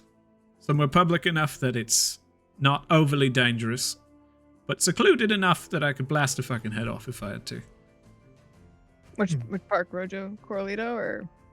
Rojo Corralito is it's a little bit too open. The park I had in mind is in the Anvil. Mm. Does it look like the park that was in your dream? I'm sure if you don't wander off, Matilda, things should, you shouldn't get your little throat slit. I know, but I was wondering. You mean the park in the dream? Wasn't that just the park in Ilmater's district? No, because it looked different. Didn't it look different? It was the same. Oh, okay. Never mind. Okay. Well, we were supposed to meet with Talana. Why'd you say it like that? I keep They're on coming. forgetting what her name is. Oh, alright, that's fine. It happens to me every now and then. That's a lie, it doesn't. Well, the morning is when we're supposed to meet Talana and them here. Yeah, let's say the afternoon. We can head down to the Anvil. And in the evening, if you guys wouldn't mind, as long as, nothing happened with this deal, Amira, we can come back to the family home. I have someone I'd like you to meet. Are you gonna say, or is it a surprise or something? Remember that guest that I said once the home was in a certain condition, I'd have them move in? Mm-hmm. I think now is a better time than any. Another imp? No, dear. Do you think you do realize we found him in the dungeon? I don't. Yeah, I know. Maybe you found another one. I don't know. You're Lexi? being. Oh yeah, Lexi. No, dear. Lexi has a family and a fiance. I met her last time, Lily. Yeah, I mean, they could move in here with. I don't know. No, What their Lily Gio is relationship part is. of quite a noble family. I don't think they would want to fraternize with this. The reputation could be influenced in a negative manner. Plus, they're part of a different family, so. Well, Alright. we've been to. So if we're doing this, how about we meet up in the afternoon and we jump into this conversation? Yeah? Mm, Alright. okay. Are we all good with the park then? Mm-hmm. If that's Yes. what you think is best. I'll make sure to pack a picnic. Is that supposed to sound intimidating? It did. I was I was going to say it I just didn't, meant- but to each his own, I guess, Jojo. I'm glad terrified of picnics. we should work on that. You've never had a good picnic, I guess. I tell you I what, don't. I'm gonna make it real good for you. I don't find Lavos particularly intimidating. That's good. I'm glad. He just stands and walks away. As you are left alone, Matilda, your spotlight begins. As we'd been having that conversation, Matilda's like pushed the couches back a little bit. She's like meticulously laid out paper, pens, like anything that you would need to do research on. I took an old bed sheet from my house and I pinned it up on the wall. And I've taken all the pins from I didn't use all my pins because Penny has a lot of pins, but I've pinned up all of my notes that I've already taken and I've already done. It's all like laid out and like ready to go. And I have like my book there and like anything that I think would help. I've like if I had any books at my house that I thought would be helpful, like it's like ready. Like it's like Matilda's like, we are here to study. Let's get shit done. I don't suppose that that book, that tome with the runes you found in the shack last night under Cisco's, Do you mind if I take a look at that? I mean, I know we're here to study your thing, but I'm so curious about that. Matilda's like busily like pinning up her notes, and she like opens her book, distractedly hands you like a decent like thick stack of notes that has like the stuff that she wrote down, but then also like her own notes in the back. Awesome. It takes maybe close to an hour into the early morning, but eventually you find a rap on the front door. And the first to arrive is Morrigan. Vincent wants to do something, if you guys don't mind. And he knows who's gonna arrive, so he's gonna turn into Matilda, like disguise self, and answer the door. You go for it. You answer the door. She like takes a step back for a brief moment. Go ahead and roll an Arcana check. I do say that when you turn into Matilda like stops, goes around and like observes you, and then walks away and goes back to what she was doing. As you open the door, she looks at you for a moment, looks you up and down, and she's like, "Did you grow? Are you taller?" No, I can, as long as they're in the same size category. Or is it just like she? I think it's a foot in any direction. Yeah, you can't when it's disguise self. You can't. But literally like negligible. It's just she looks you up and down. She's completely convinced that you're Matilda. You can tell in her face as she like examines you. You approach the door, and she's like, "You grew a little bit." I'm gonna do taking like just switching into Matilda mannerisms, and she's just gonna stare and kind of like move her head a bit and shake it. She's not saying anything right now. That's very Matilda. Yeah, I know. That's the sad thing. It is very much my character. Sorry if I offended you. I didn't mean to. Is your height a particular point of? And she'll turn around and start walking like. Which is I also kind of too? Matilda. She just enters in confusedly and closes the door behind and begins to move in. As soon as you kind of open this set of doors and move through, you see the other Matilda currently pinning stuff up. And it's then he just keeps moving into another room. So she has to choose if she wants to follow. I'm rolling a d20. She follows you. She sees the Matilda currently working, and it's just if she hesitates, Matilda's going to go through another door and just kind of around the corner. And just cast invisibility. Oh, okay. Roll dexterity. There was a hesitation. Let's see if she follows you fast enough. This is such a good mischievous, like, just like for no reason, Frank. It's only a 10. Damn it. She's not rolling very well. As you circle the corner, you go invisible, and then she enters in, and it's just like, Matilda? Turns around and looks at the other Matilda, who's like meticulously working, and just sets foot into the room, leaving the door open. Does the other getting a little bit suspicious now? I think. Did I even notice that she came in? Probably. Like, she walked right past you. If you're like hyper focusing, then that's up to you. Oh, because I'm down here over by this area where the bookshelves are, and so did she go this way? Through here? She went around. Here's what I'll say, because you are currently distracted, which I actually do have a convenient little token for. You have -5 to your passive perception. So in this instance, considering you are distracted, your passive perception would not pick up her walking in. Yeah. Especially as soon as she enters into the other room. She said Matilda, but 10 is basically a normal person's passive perception. And I have been sitting here. Someone hands me a drink, I start drinking it, and then I'm like, where did I get this drink? So that's what an 8 passive perception looks like. So as she enters into the other room, is now kind of suspicious. And you see she like reaches into her back pocket and pulls out a small gear-lined amulet and just begins to hold on to it. As she just slowly takes a few steps forward and continues looking around. This is just gonna like do his normal, he's gonna lean against a wall, just kind of out of the way, but maybe like if it was this room in between like two couch, like somewhere you wouldn't normally walk, and just wait and watch.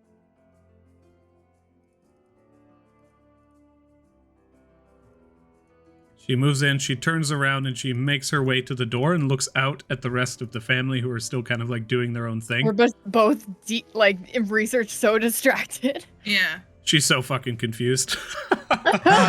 Vincent's, do you think any of the doors would have been left open here? Sure, which ones? I say to the dressing room area. And Vincent, as she's like distracted, as she goes and looks back in the other room, he's then going to go over into this room. So I have to roll like stealth. Yes, please. She's on guard now. I don't get any bonuses for this, right? Not for invisibility. You're just impossible to see. 19. You move through. She doesn't seem to have noticed you. Still looking out in the other room. 19. I see and- 11. Yeah. That was. Oh, I'm sorry. That was mine. I rolled 19. She turns around as she begins to hear the footsteps as she's on guard and looks back, and kind of just can hear your movement across the wooden floor. All right. Carpeted green floor. Yeah, Just he'll wood go underneath. to one of the dressing thingies and kind of like, as she's not quite over here yet, out of line of sight, he'll move the curtain and kind of go into one of the dressing room areas and then drop all the spells on him, so he's just Vincent. You see, she's literally like, And he'll start to like undo a shirt or something, so he's like partially dressed. slowly moves in and just throws back the curtain. Excuse me, what are you doing? It's not Sorry. polite. Yep. No, it isn't. What fucking kind of room is this? She leaves, No, closes I the gave you door my behind- card. If you wanted this, you could have just come down to the black I- sheep here. Oh my goodness. My apologies. Closes the door. Makes her way into the other room. Vincent Sees. just, as she leaves, he just smirks and gets dressed and comes out. Is there? You. Oh. Hello, Matilda. She yells at you in the side of the head. Huh? Are you?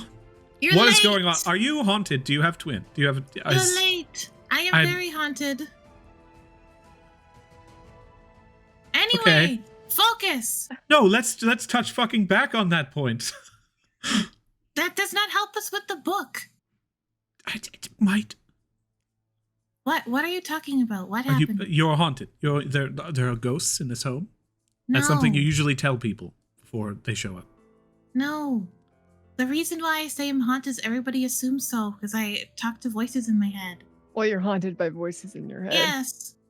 Are you sure you're not just crazy? No, I'm not crazy. I'm pretty sure we don't have ghosts here, but we did kill people here, so maybe there's ghosts. But What don't ghost think did you so. see? Are you okay? Are you Do you crazy? know? Do you know any clerics? No. No. No? Does Vincent hear any of this conversation from as he walks in? Yeah, she's He'll not be being like, oh, there's quiet. a paladin coming over soon. Maybe you Can can seek some divine What? intervention from them. What did you see? You keep saying ghosts. That does not help. What did you actually see? I just walked literally past you and following you into a different room, and then you Oh, disappeared. You went through That the was- front door? Man, that was Vincent. and- Vincent just- turned into me. It was actually very uncanny. It was very good. Vincent just goes over and sits on the couch and put a leg up. I looking turn over and and being like, I'm not sure what you're talking about, Matilda.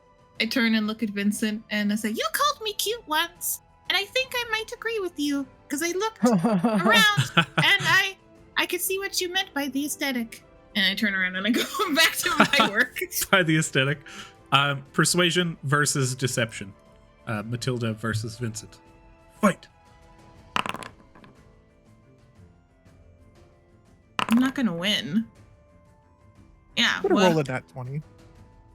She moves in. She sits down in the far corner on the small like piano table and just begins to like boom, boom, boom, boom, playing like specific notes and looking around the room. And you can see she's incredibly suspicious. So If you like, I we'd be here could to. perform something that might help your studies a little bit. No, it's just this. No, you don't need to worry about it. She continues like boom. Did you find out anything yesterday? Me personally? Yeah, you were going to look into stuff, right? Yeah, I spent the night kind of scouring through the city in the same area that we had seen the Windward. Mm. But as for more missing people, just kind of asking around, it doesn't seem like it's something that's widely known, at least not yet. I've Can you been talking to my family in regards to some of the information, keeping it very low key, and I haven't mentioned anything about you or this collaboration. But they seem to be very busy doing something else right now, something bigger. Any Okay, idea? that sounds what? not related. So come sit down and let's read the book. Stop being by the piano. Jhojo will stand up and let her take her spot. Okay, do you have like a harmonica or? Is there any reason why you need an instrument, do you? It just helps. Oh, You like to well, fidget, do you? Yes. Jhojo, move the table, please. Yeah, I can't move, by the way, on this map. But No? that's Oh, fine. here, let me. It's because we're technically in turn order. You should be good. Yeah, Jhojo will stand up and move the table. And I'll Alrighty. help push the couches over, and we'll like make the makeshift study area like right by the piano. Nice. You see, she's kind of sitting on the piano, just continues, like now lightly tapping on those two notes. I pick Yeah, up this dear. I pick up this suit of armor and just move it over here to this room. And I Careful. take my notes and I take the sheet and I pin it up over the piano instead. So like we legitimately like moved all the all the stuff over. Vincent tosses her here, and he'll toss her a copper coin. Helps me sometimes, and he'll take out his and kind of roll it between his fingers. She kind of just she takes it and begins to use it to hit the notes. What notes? The same notes on the piano. After a few minutes, when she seems to feel a bit more comfortable, she remains there and kind of with her hand hovering over the keys. But as she holds onto the copper coin and attempts to flick it through her fingers, not doing a very good job of it. But she continues to do so. And she says, the main thing I think I can accomplish right now is attempting to just dig in some of the information on the book. And as she says that, once again, you hear just a very light rap on the front door. Jhojo will go let them in this time and not disguise herself. Actually, Oh, no. she puts on this mask and nah. What you do? She puts on Yeah. her new mask Yes. and she turns into Vincent. As soon as you put on the mask, Isn't it a you big turn buff? you find yourself transformed into an old man, long Oh. white beard.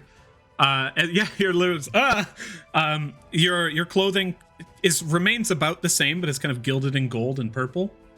And as you put the mask on your skin, just the cavernous wrinkles begin to pour in. Your face becomes gaunt, slightly grayed. White hair, long beard, hair pulled back. That's and fine, you're I just- guess. You look like shit. I tried to look like Vincent. I think this thing's broken. You get a discount from Cisco. I mean, more than I already did. She Is goes, that what you really look like? yeah, this is how I really look. She opens the door. No, I said that that's what Vincent really looks like. Vincent just continues to. Kind of he pluck doesn't on even his deign that violin. with the response. He's not even responding. He's not even giving you the light of day on that. You see, Morrigan looks at you and is just like, that makes sense. Can't change shape. As you pop open the door, Talana looks towards you. She opens her eyes briefly and like looks at you and then closes her eyes again. Like it seems as though it's almost strenuous to keep them open for a period of time. Closes her eyes and she says, I see. You have been cursed. Have I been Oh. cursed? Sorry about that. And she just begins to stride forward. Dang.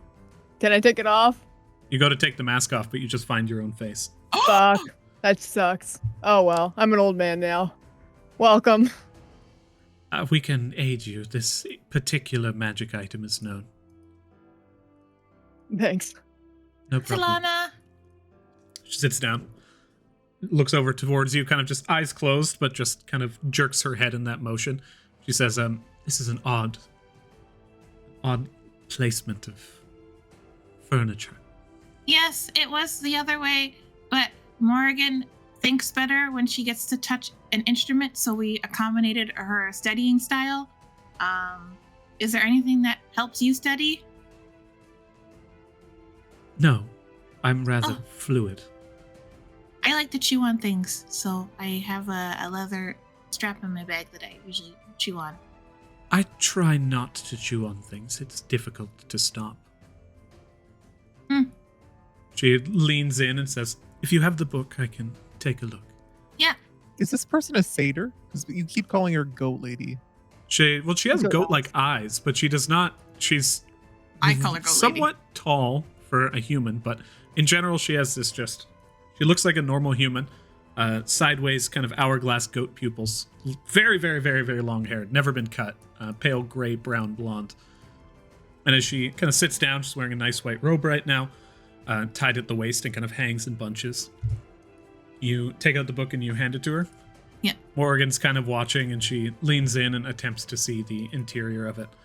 I need everybody here who is not Matilda to make an intelligence saving throw. Is Jaeger coming too, or is he not here yet? She says, Jaeger had something to do, but he will be around shortly. Vincent's Okay. not looking towards them. He's kind of like focused on just cleaning his instruments right now. You I are did- good then. You do not Okay. need to Bad. roll. I did have the book open on the table, so like it was like, Mhm. just so you know. Okay.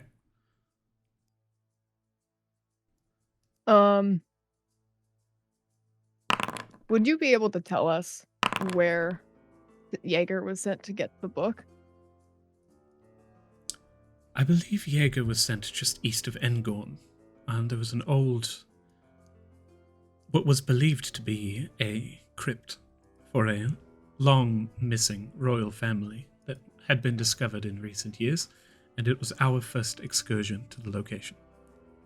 The Lady Shantia, her family, was the first to find this tomb and had sent us on the mission to recover that which she knew to be within it. It was very cursed, wasn't it? The tomb itself was actually relatively small, as far as I can tell. A crypt set underneath a small church, but within the confines of it, a labyrinth of the mind, so to speak. It says, the dungeon itself is a tricky thing. Jaeger's main goal in this mission was to ascertain whether or not this was a appearance of something extra Amaranth. For there have been noted appearances when certain milestones within the dungeon have been accomplished of locations appearing within the known world, outside of Amaranth's borders and outside of the dungeon. This was not one such thing, but we have managed to discover the book upon which the Lady Eldath was tasked with retrieving and safekeeping.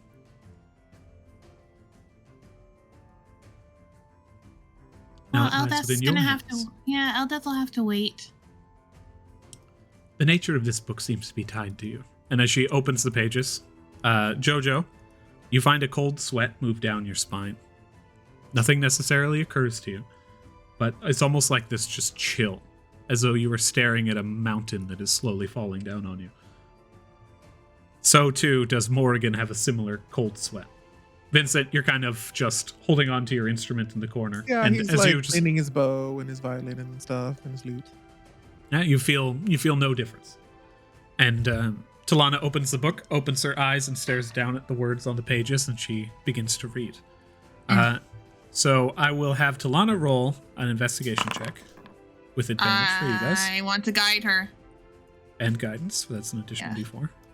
I like to think that I'm like leaning over with my hand on her shoulder, and like the book kind of like propped up on the top of the couch, and I'm like furiously writing. She just succeeds. Woo! As she begins to kind of scribe, running her hands over the words and periodically opening her eyes to look down upon them and then closing them again. She says, I see. Morrigan's kind of looking over the book and is just reading as well. You see that cold sweat intensifying in her body, and she just begins like just a dry swallow as a nervousness begins to set over her. Matilda, you're watching happily. She says, I'm excitedly writing. this book contains some rituals, but the majority of the pages are blank. Though there are words here, they do not provide any form of insight. The words towards the beginning of the book, and she cycles back to the main pages, are something of a chronicle and spells, rituals, stories, archaic, incredibly old runic signatures of spells and components. But within the tales of the book, it says mention of celestial furies.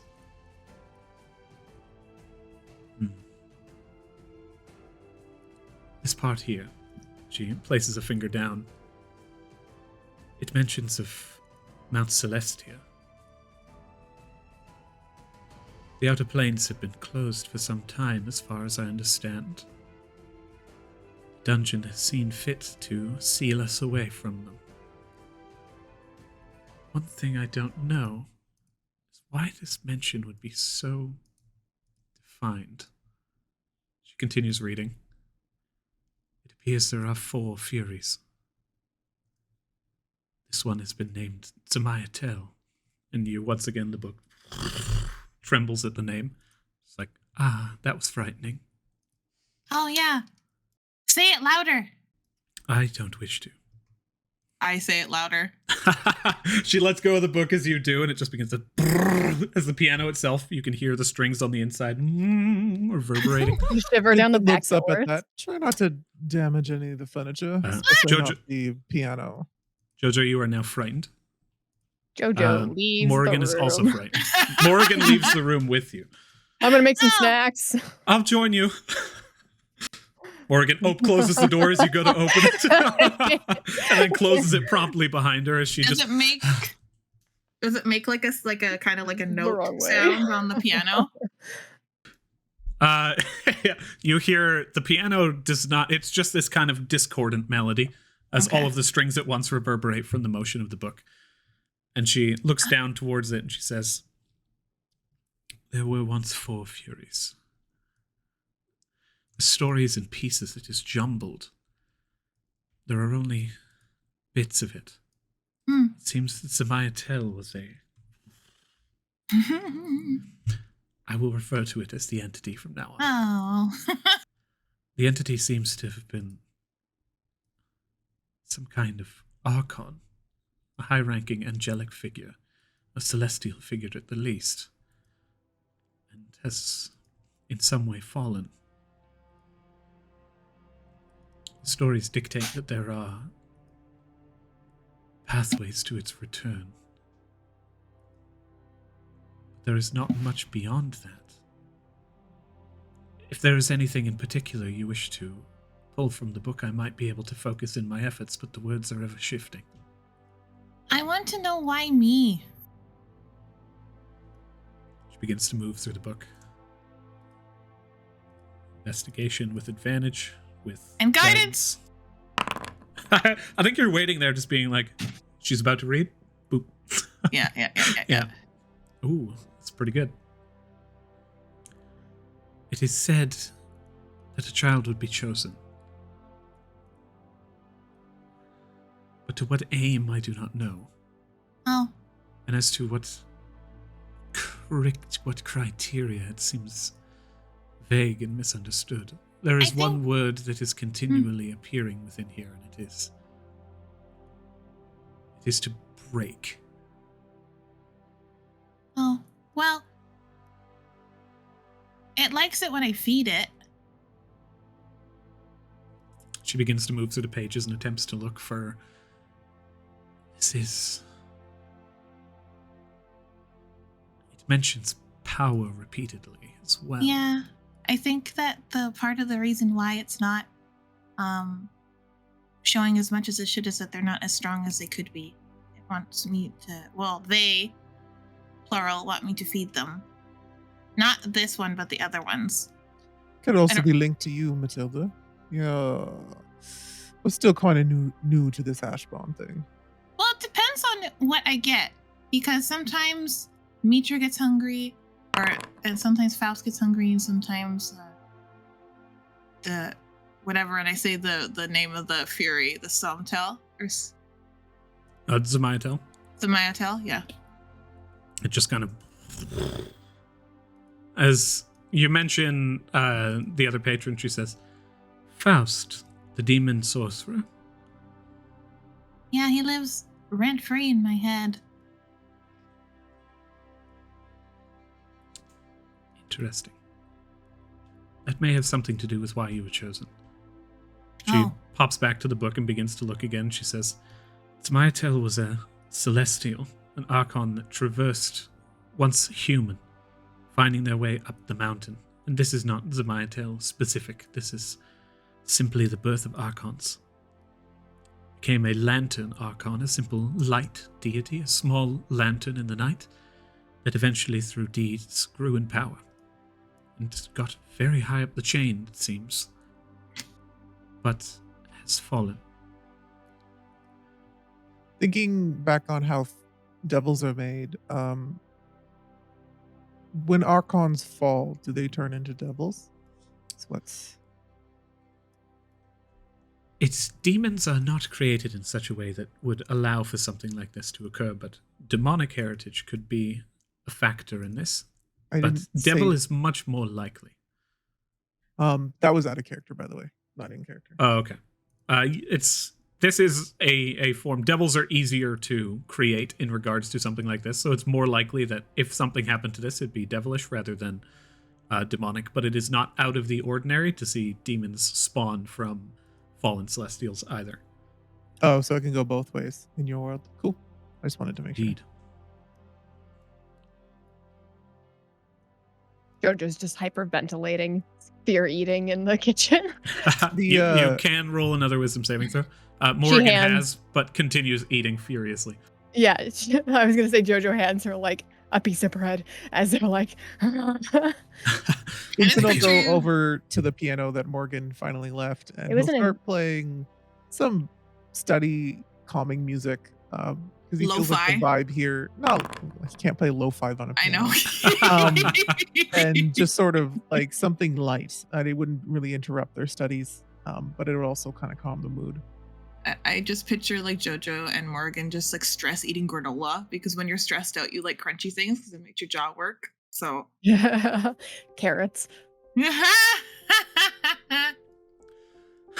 Morgan, you see, continues eating. Jhojo, you also like remain frightened for a brief time as the two of you kind of share this just momentary terror together.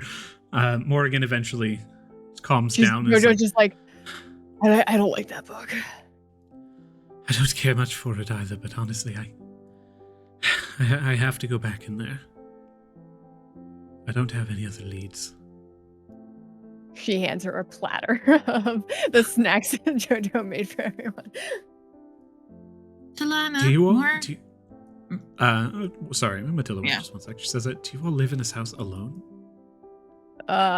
Actually, me and Paca and our God are really the only ones who live here.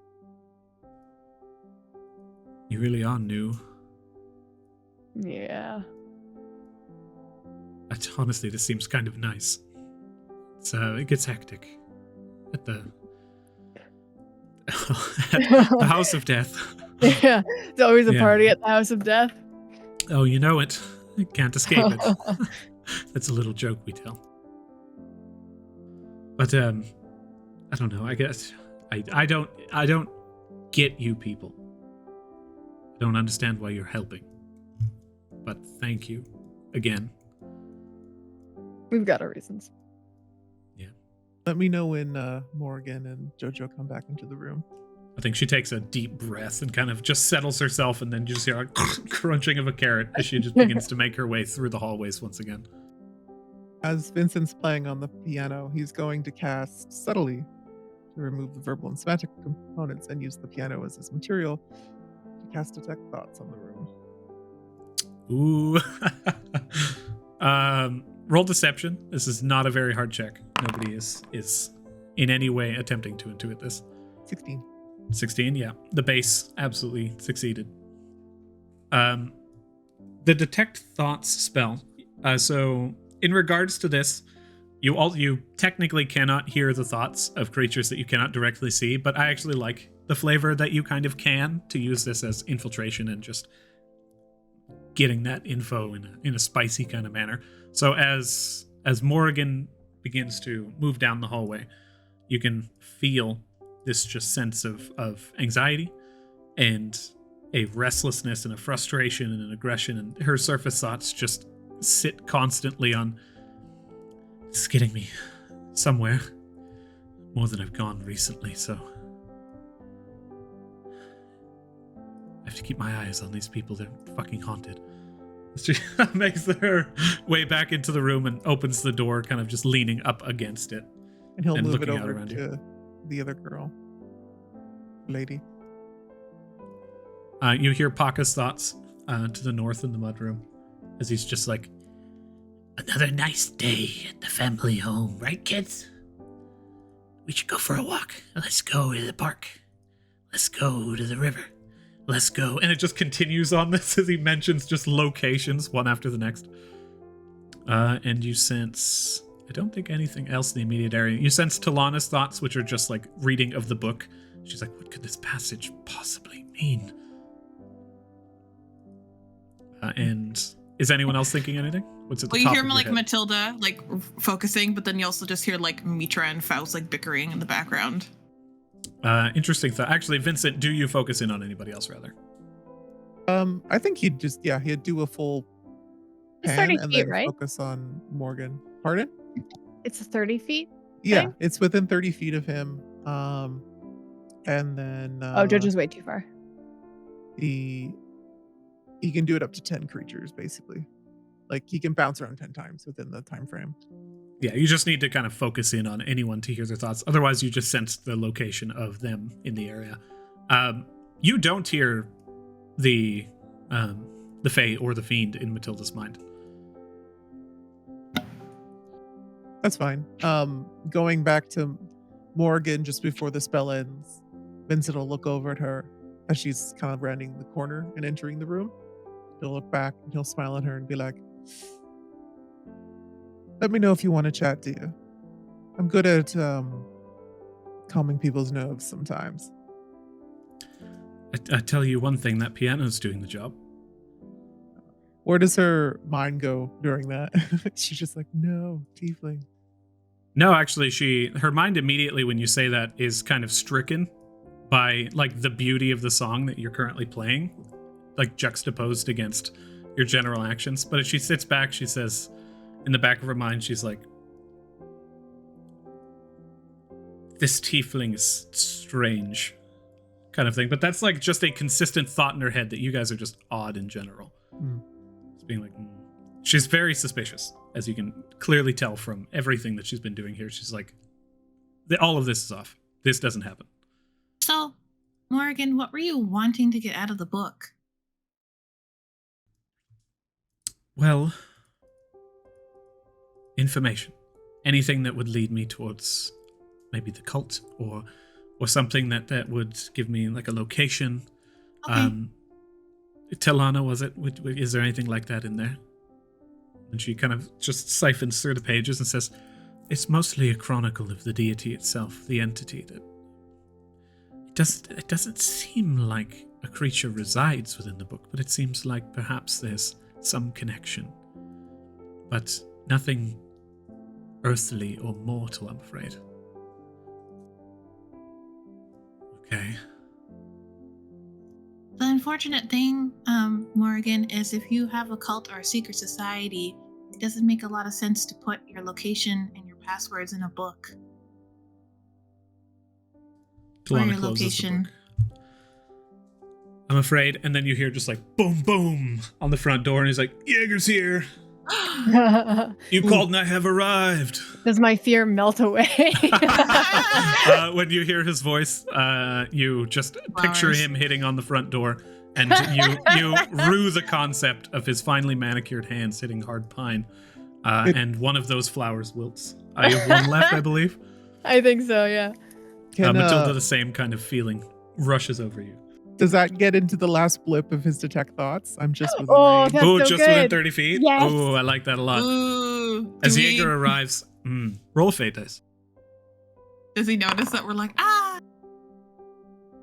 13. Jaeger was thinking on the mission he was given previously. As he approaches, he's just like, all right, head in the game. Don't need to worry about drugs. Don't need to worry about Any kind of strangeness. All right, friends. Here for friends. Jaeger, you have friends. You're the best. Oh, Well, okay. you're pretty good. And then he slams on the door. He's trying to psych himself out.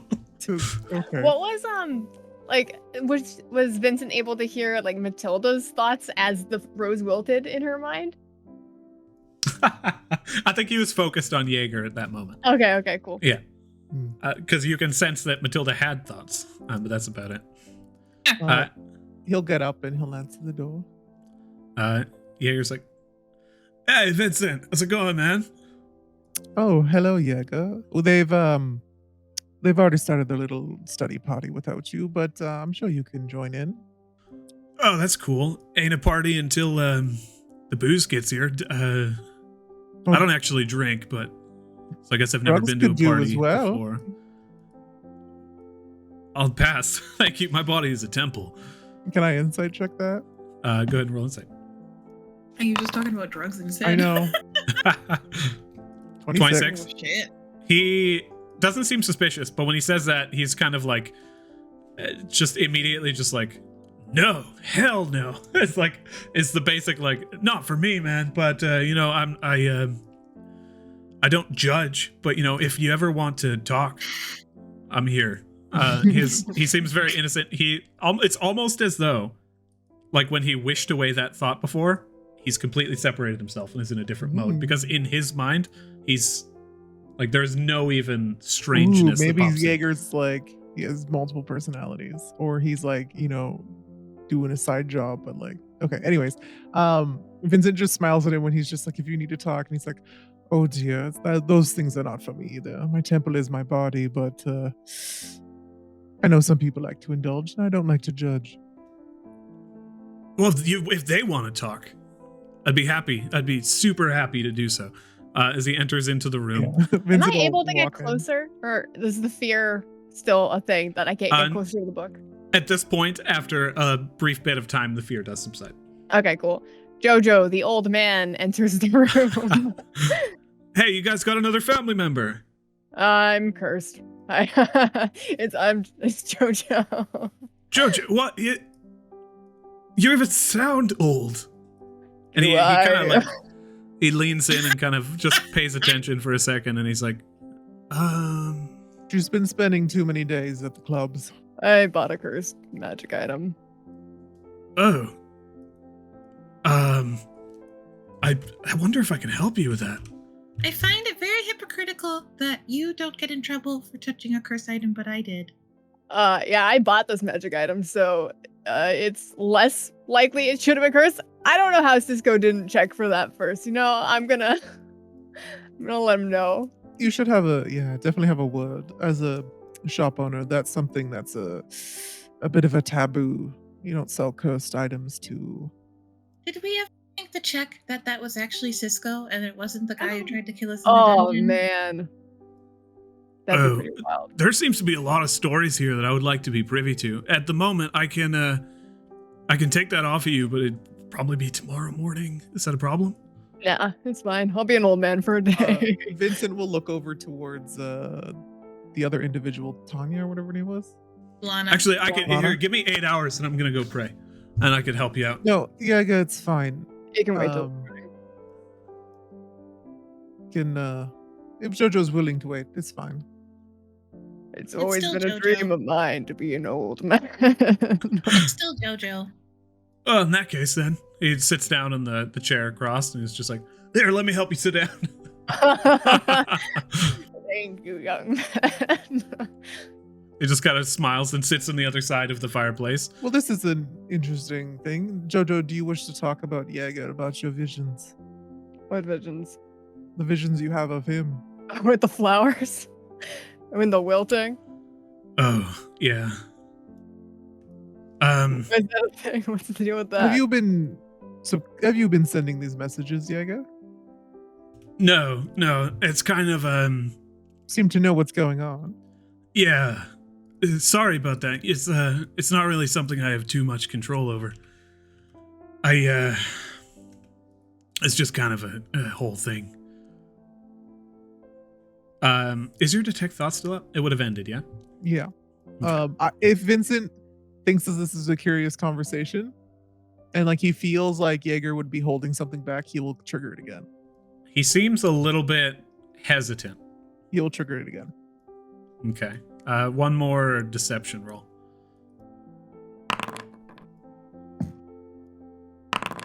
Okay. 16. The immediate surface thoughts of Jaeger are just like, oh, I don't like people finding out. What can I say here? It says out loud, he begins speaking. He's like, it's kind of like you could call it a curse as well. It's not really something, if you don't mind, I'm not really a fan of talking about it. I can keep my distance. Is anything else going off in his head when he's doing this? You would probably need to probe deeper. This one seems pretty protected. Do you want to? Yes. Okay. That is a... What kind of save is that? Detect thoughts. I think it's wisdom. If you probe deeper, the target makes a wisdom saving throw. If you fail, you gain insight into his reasoning, if any, its emotional state, anything that looms in his mind. Excellent. Wisdom save, Jaeger. Please and thank you. Could I have, if I think I want to probe deeper, could I do an unsettling words on him or not? Do you want to unsettle him? Mhm. Okay, how do you unsettle Jaeger? As Vincent's playing, when he says that he's just like, I'm not comfortable talking about it, Vincent will, like, the piano music will not abruptly stop, but just kind of tone down a bit and turn on. And he'll look at him and be like, you aren't doing anything to affect our family members, are you, Jaeger? That would be unfortunate. Oh. And he's like oh, shit. Jaeger, you have friends. Jaeger, they're friends. You can talk to them. No, stupid. No, don't. It's a bad idea. And as he's thinking about it, he's like, I can't let them find out I'm a demigod. Huh? What? Fuck that would... Man, Jaeger, you got a good fucking thing going, man. He's like thinking in his head, and you can see he's floundering on the outside. Roll persuasion, Vincent, and actually, Vincent, you can choose intimidation if you want. Yeah, I'm still digging. I just wanted my unsettling words to go off. You can see that he's like nervous. He's very, very like scared in this. And as you like focus in, and the silence begins to bear down, he's like, "What are his thoughts? Fuck you, Dad.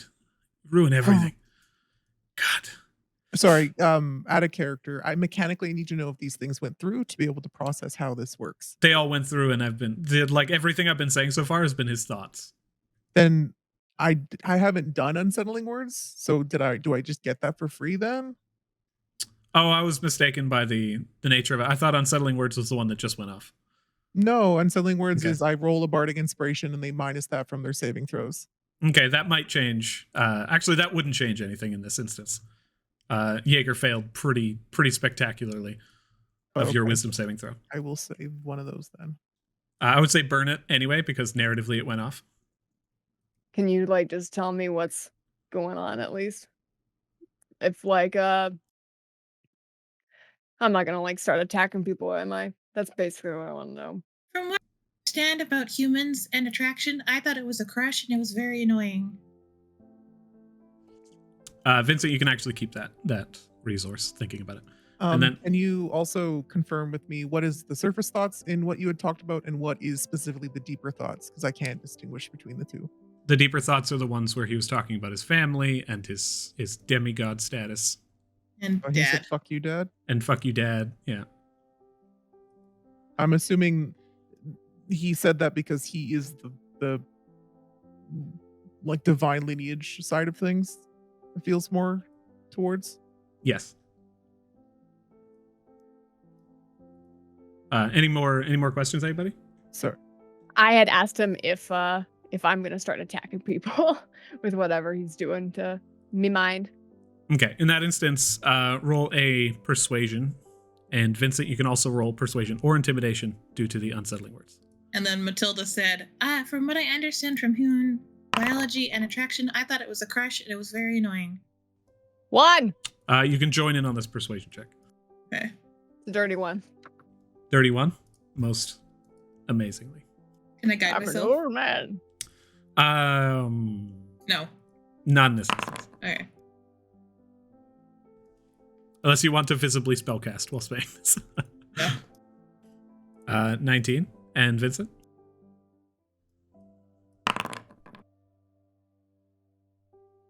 That is a 20 for his intimidation check. If you move to Jhojo, it's just like, man, it's so embarrassing being an old man right now. Cisco, fuck you.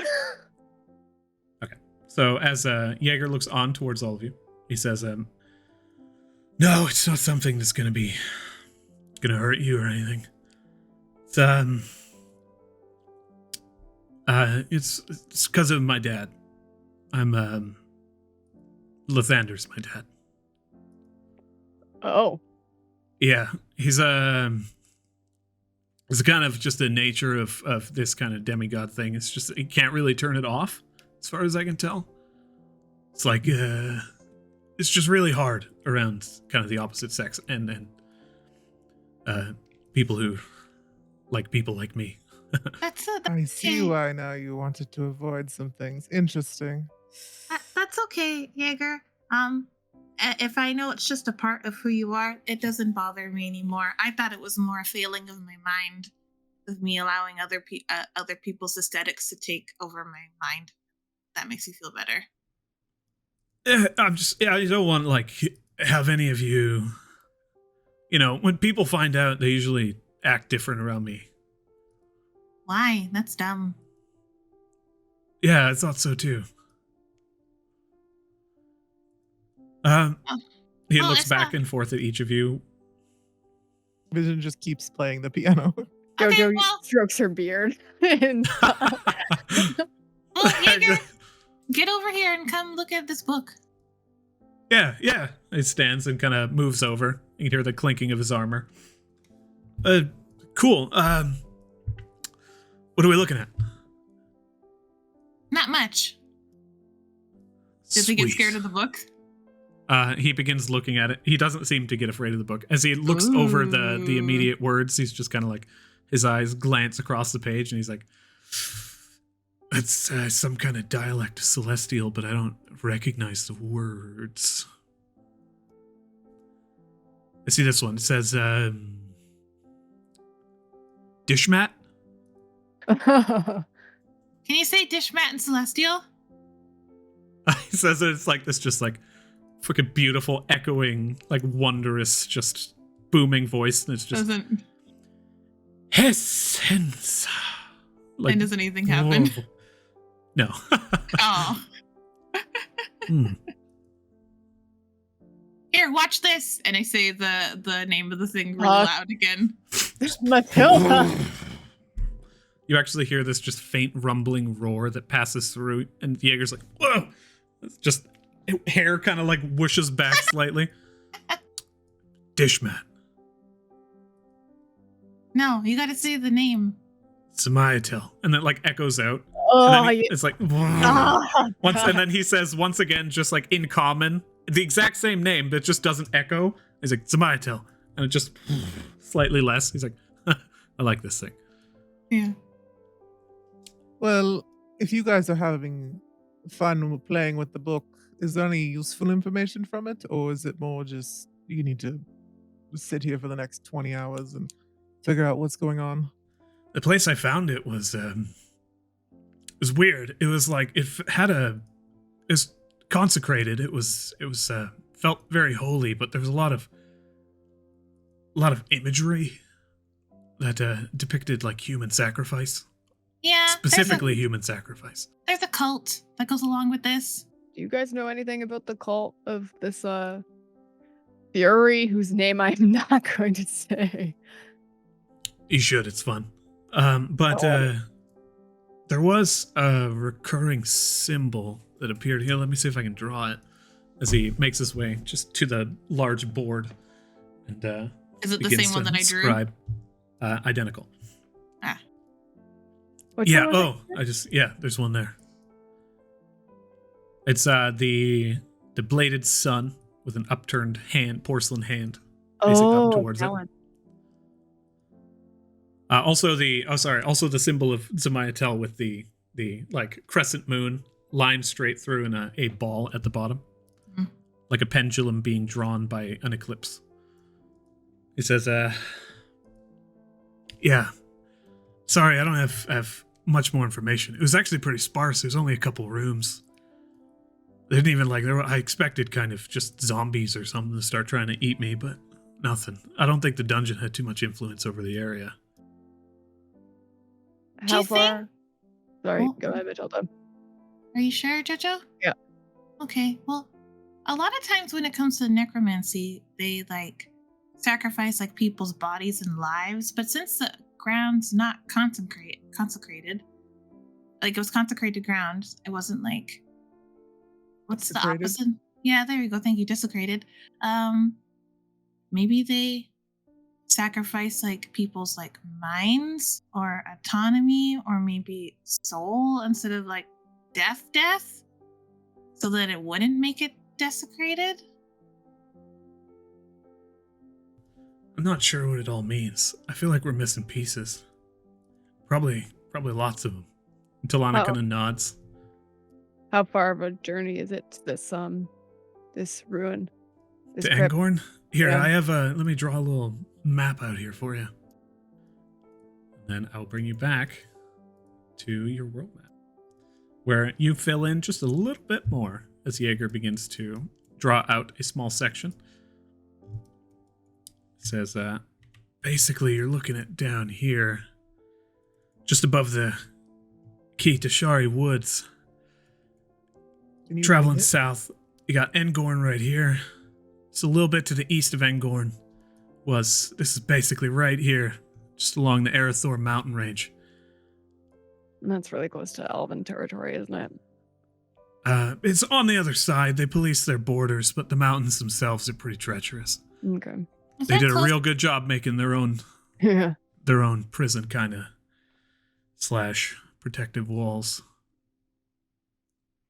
No, it's about a little over 500-mile journey. Took a chunk of time. This is a player character question. Where was Ironfall on the map? If you zoom out on the map, you South. can see it way down there. Oh. Based on the distance, you can basically extrapolate the time it would take. You're looking at a little under 3,000 miles. Oh, wow. It's even farther than the capital. It would take months of travel to get there on foot. My player guess is 3 to 4 months. Okay. Cool. Thank you. I was just wondering. Out of character question as well. Does Vincent know anything about that area? You do. Your history has actually taken you there extensively. So I thought. I couldn't remember what that place was called, but he's been there before, right? Yes. Okay. I know what this is then. I actually chartered a small ferry across at Eldgarden and then traversed through, so it was a very simple trek. Luckily, no rifts opened up, and it doesn't seem like the dungeon's influence has touched the area very much. The piano music kind of and Vincent will turn around on the chair and kind of look over at the map. It's not the city above it's okay, but there's more to that area than meets the eye. I think Engorn's like a mining city, yeah? Just there's lots of copper and some pig iron that comes out of there. Relatively small. I didn't really even stop by. I kind of went straight through. Mm-hmm. Do we have any plans to go down there? I could, if things haven't changed. It's been a while since I've been there. I know some areas. I wouldn't mind having a look. I think we will eventually. Right now, I think I want to look into what's going on in the city with the cult.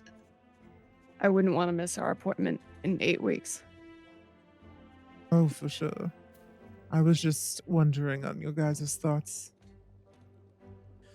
I have I'm something of a scribe, not to toot my own horn, but I have somewhat of an extensive bit of notes on the area. If you wanted, I could bring those by as well. Jaeger, darling. And Vincent will look at him and give him a little smile.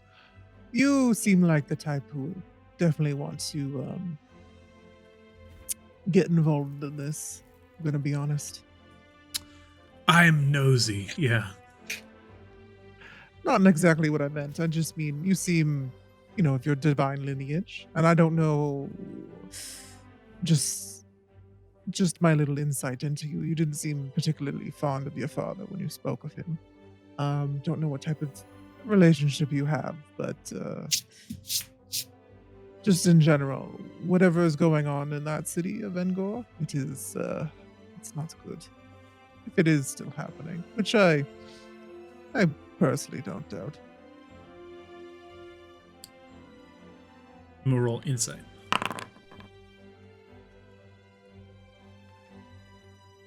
All right, maybe it's worth taking another trip then. See what's going on. They typically anytime we undertake a long mission, we get a few months off, but I might jump in. Maybe a little bit of my vacation time spent down there. I'd recommend bringing some backup, just in case. The mining colony is somewhat of a front to the Gotcha. slavery trade for children. What? How do you know this? I have a very difficult past, dear. I might have gotten involved when I didn't mean to.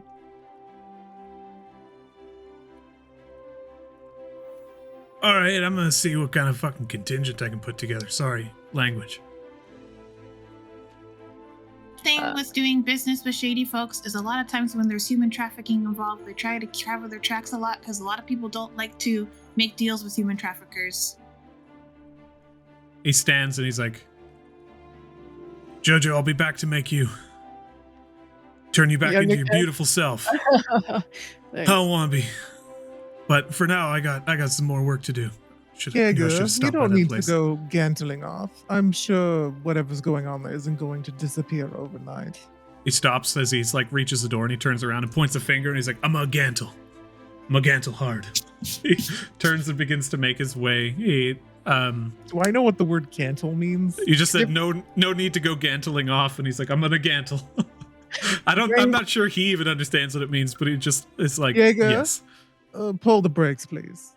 At the very least, let me give you some insight. If you're gonna go, off into the wilderness and deal with something that I was eventually going to do anyways, then I might as well give you some tips and any information I have. I'd hate for this opportunity investment to not succeed. He comes in and he sits back down. He's like, that's probably wise. Vincent will just give him a finger and walk over into the study, basically back here. He'll start bringing up some paper. You go to open the door, it just locked. Okay, I would have noticed that study's locked. Vincent will go into one of the rooms here and just sit down at these table things, grab some extra pens and paper, and just draw some basic terrain, and like shortcuts and things. He lets them know it's been nigh 15 years since you've been there, but or more. So all of this could be different, but people move slow. So As he gives them like information on like how many guards and things, and how like their security seemed at the time and things like that. Yeah. As you offer Jaeger this additional insight in a small study up in the corner, and the rest of the group continues to read into the book as much as they can, the morning comes to a head, and with as much information as possible shared between everybody. Talana, unfortunately, she takes her leave, having offered very little insight into the cult, but having read with the book, she says she's more than willing to come back and offer you this translation once again in the future if need be. And as a favor to Jaeger and of her own family, at current, this is kind of like one of her missions that she has set aside. So as if you find the book any changes, Talana will help you to interpret, should her services be needed in the future. As Jaeger, just kind of fuming, continues to listen to the information that you offer him, and just like you can see his hand as he taps his foot like on the ground, you can hear the creaking of the wood underneath it. So he stops, and you can see there's just this like frustration built up in his muscles as he listens into all of this just heinous shit that's been going on. And he's just like, "Yep, I knew I should have stopped by there. Just one more revolution, just one more. It's all we needed."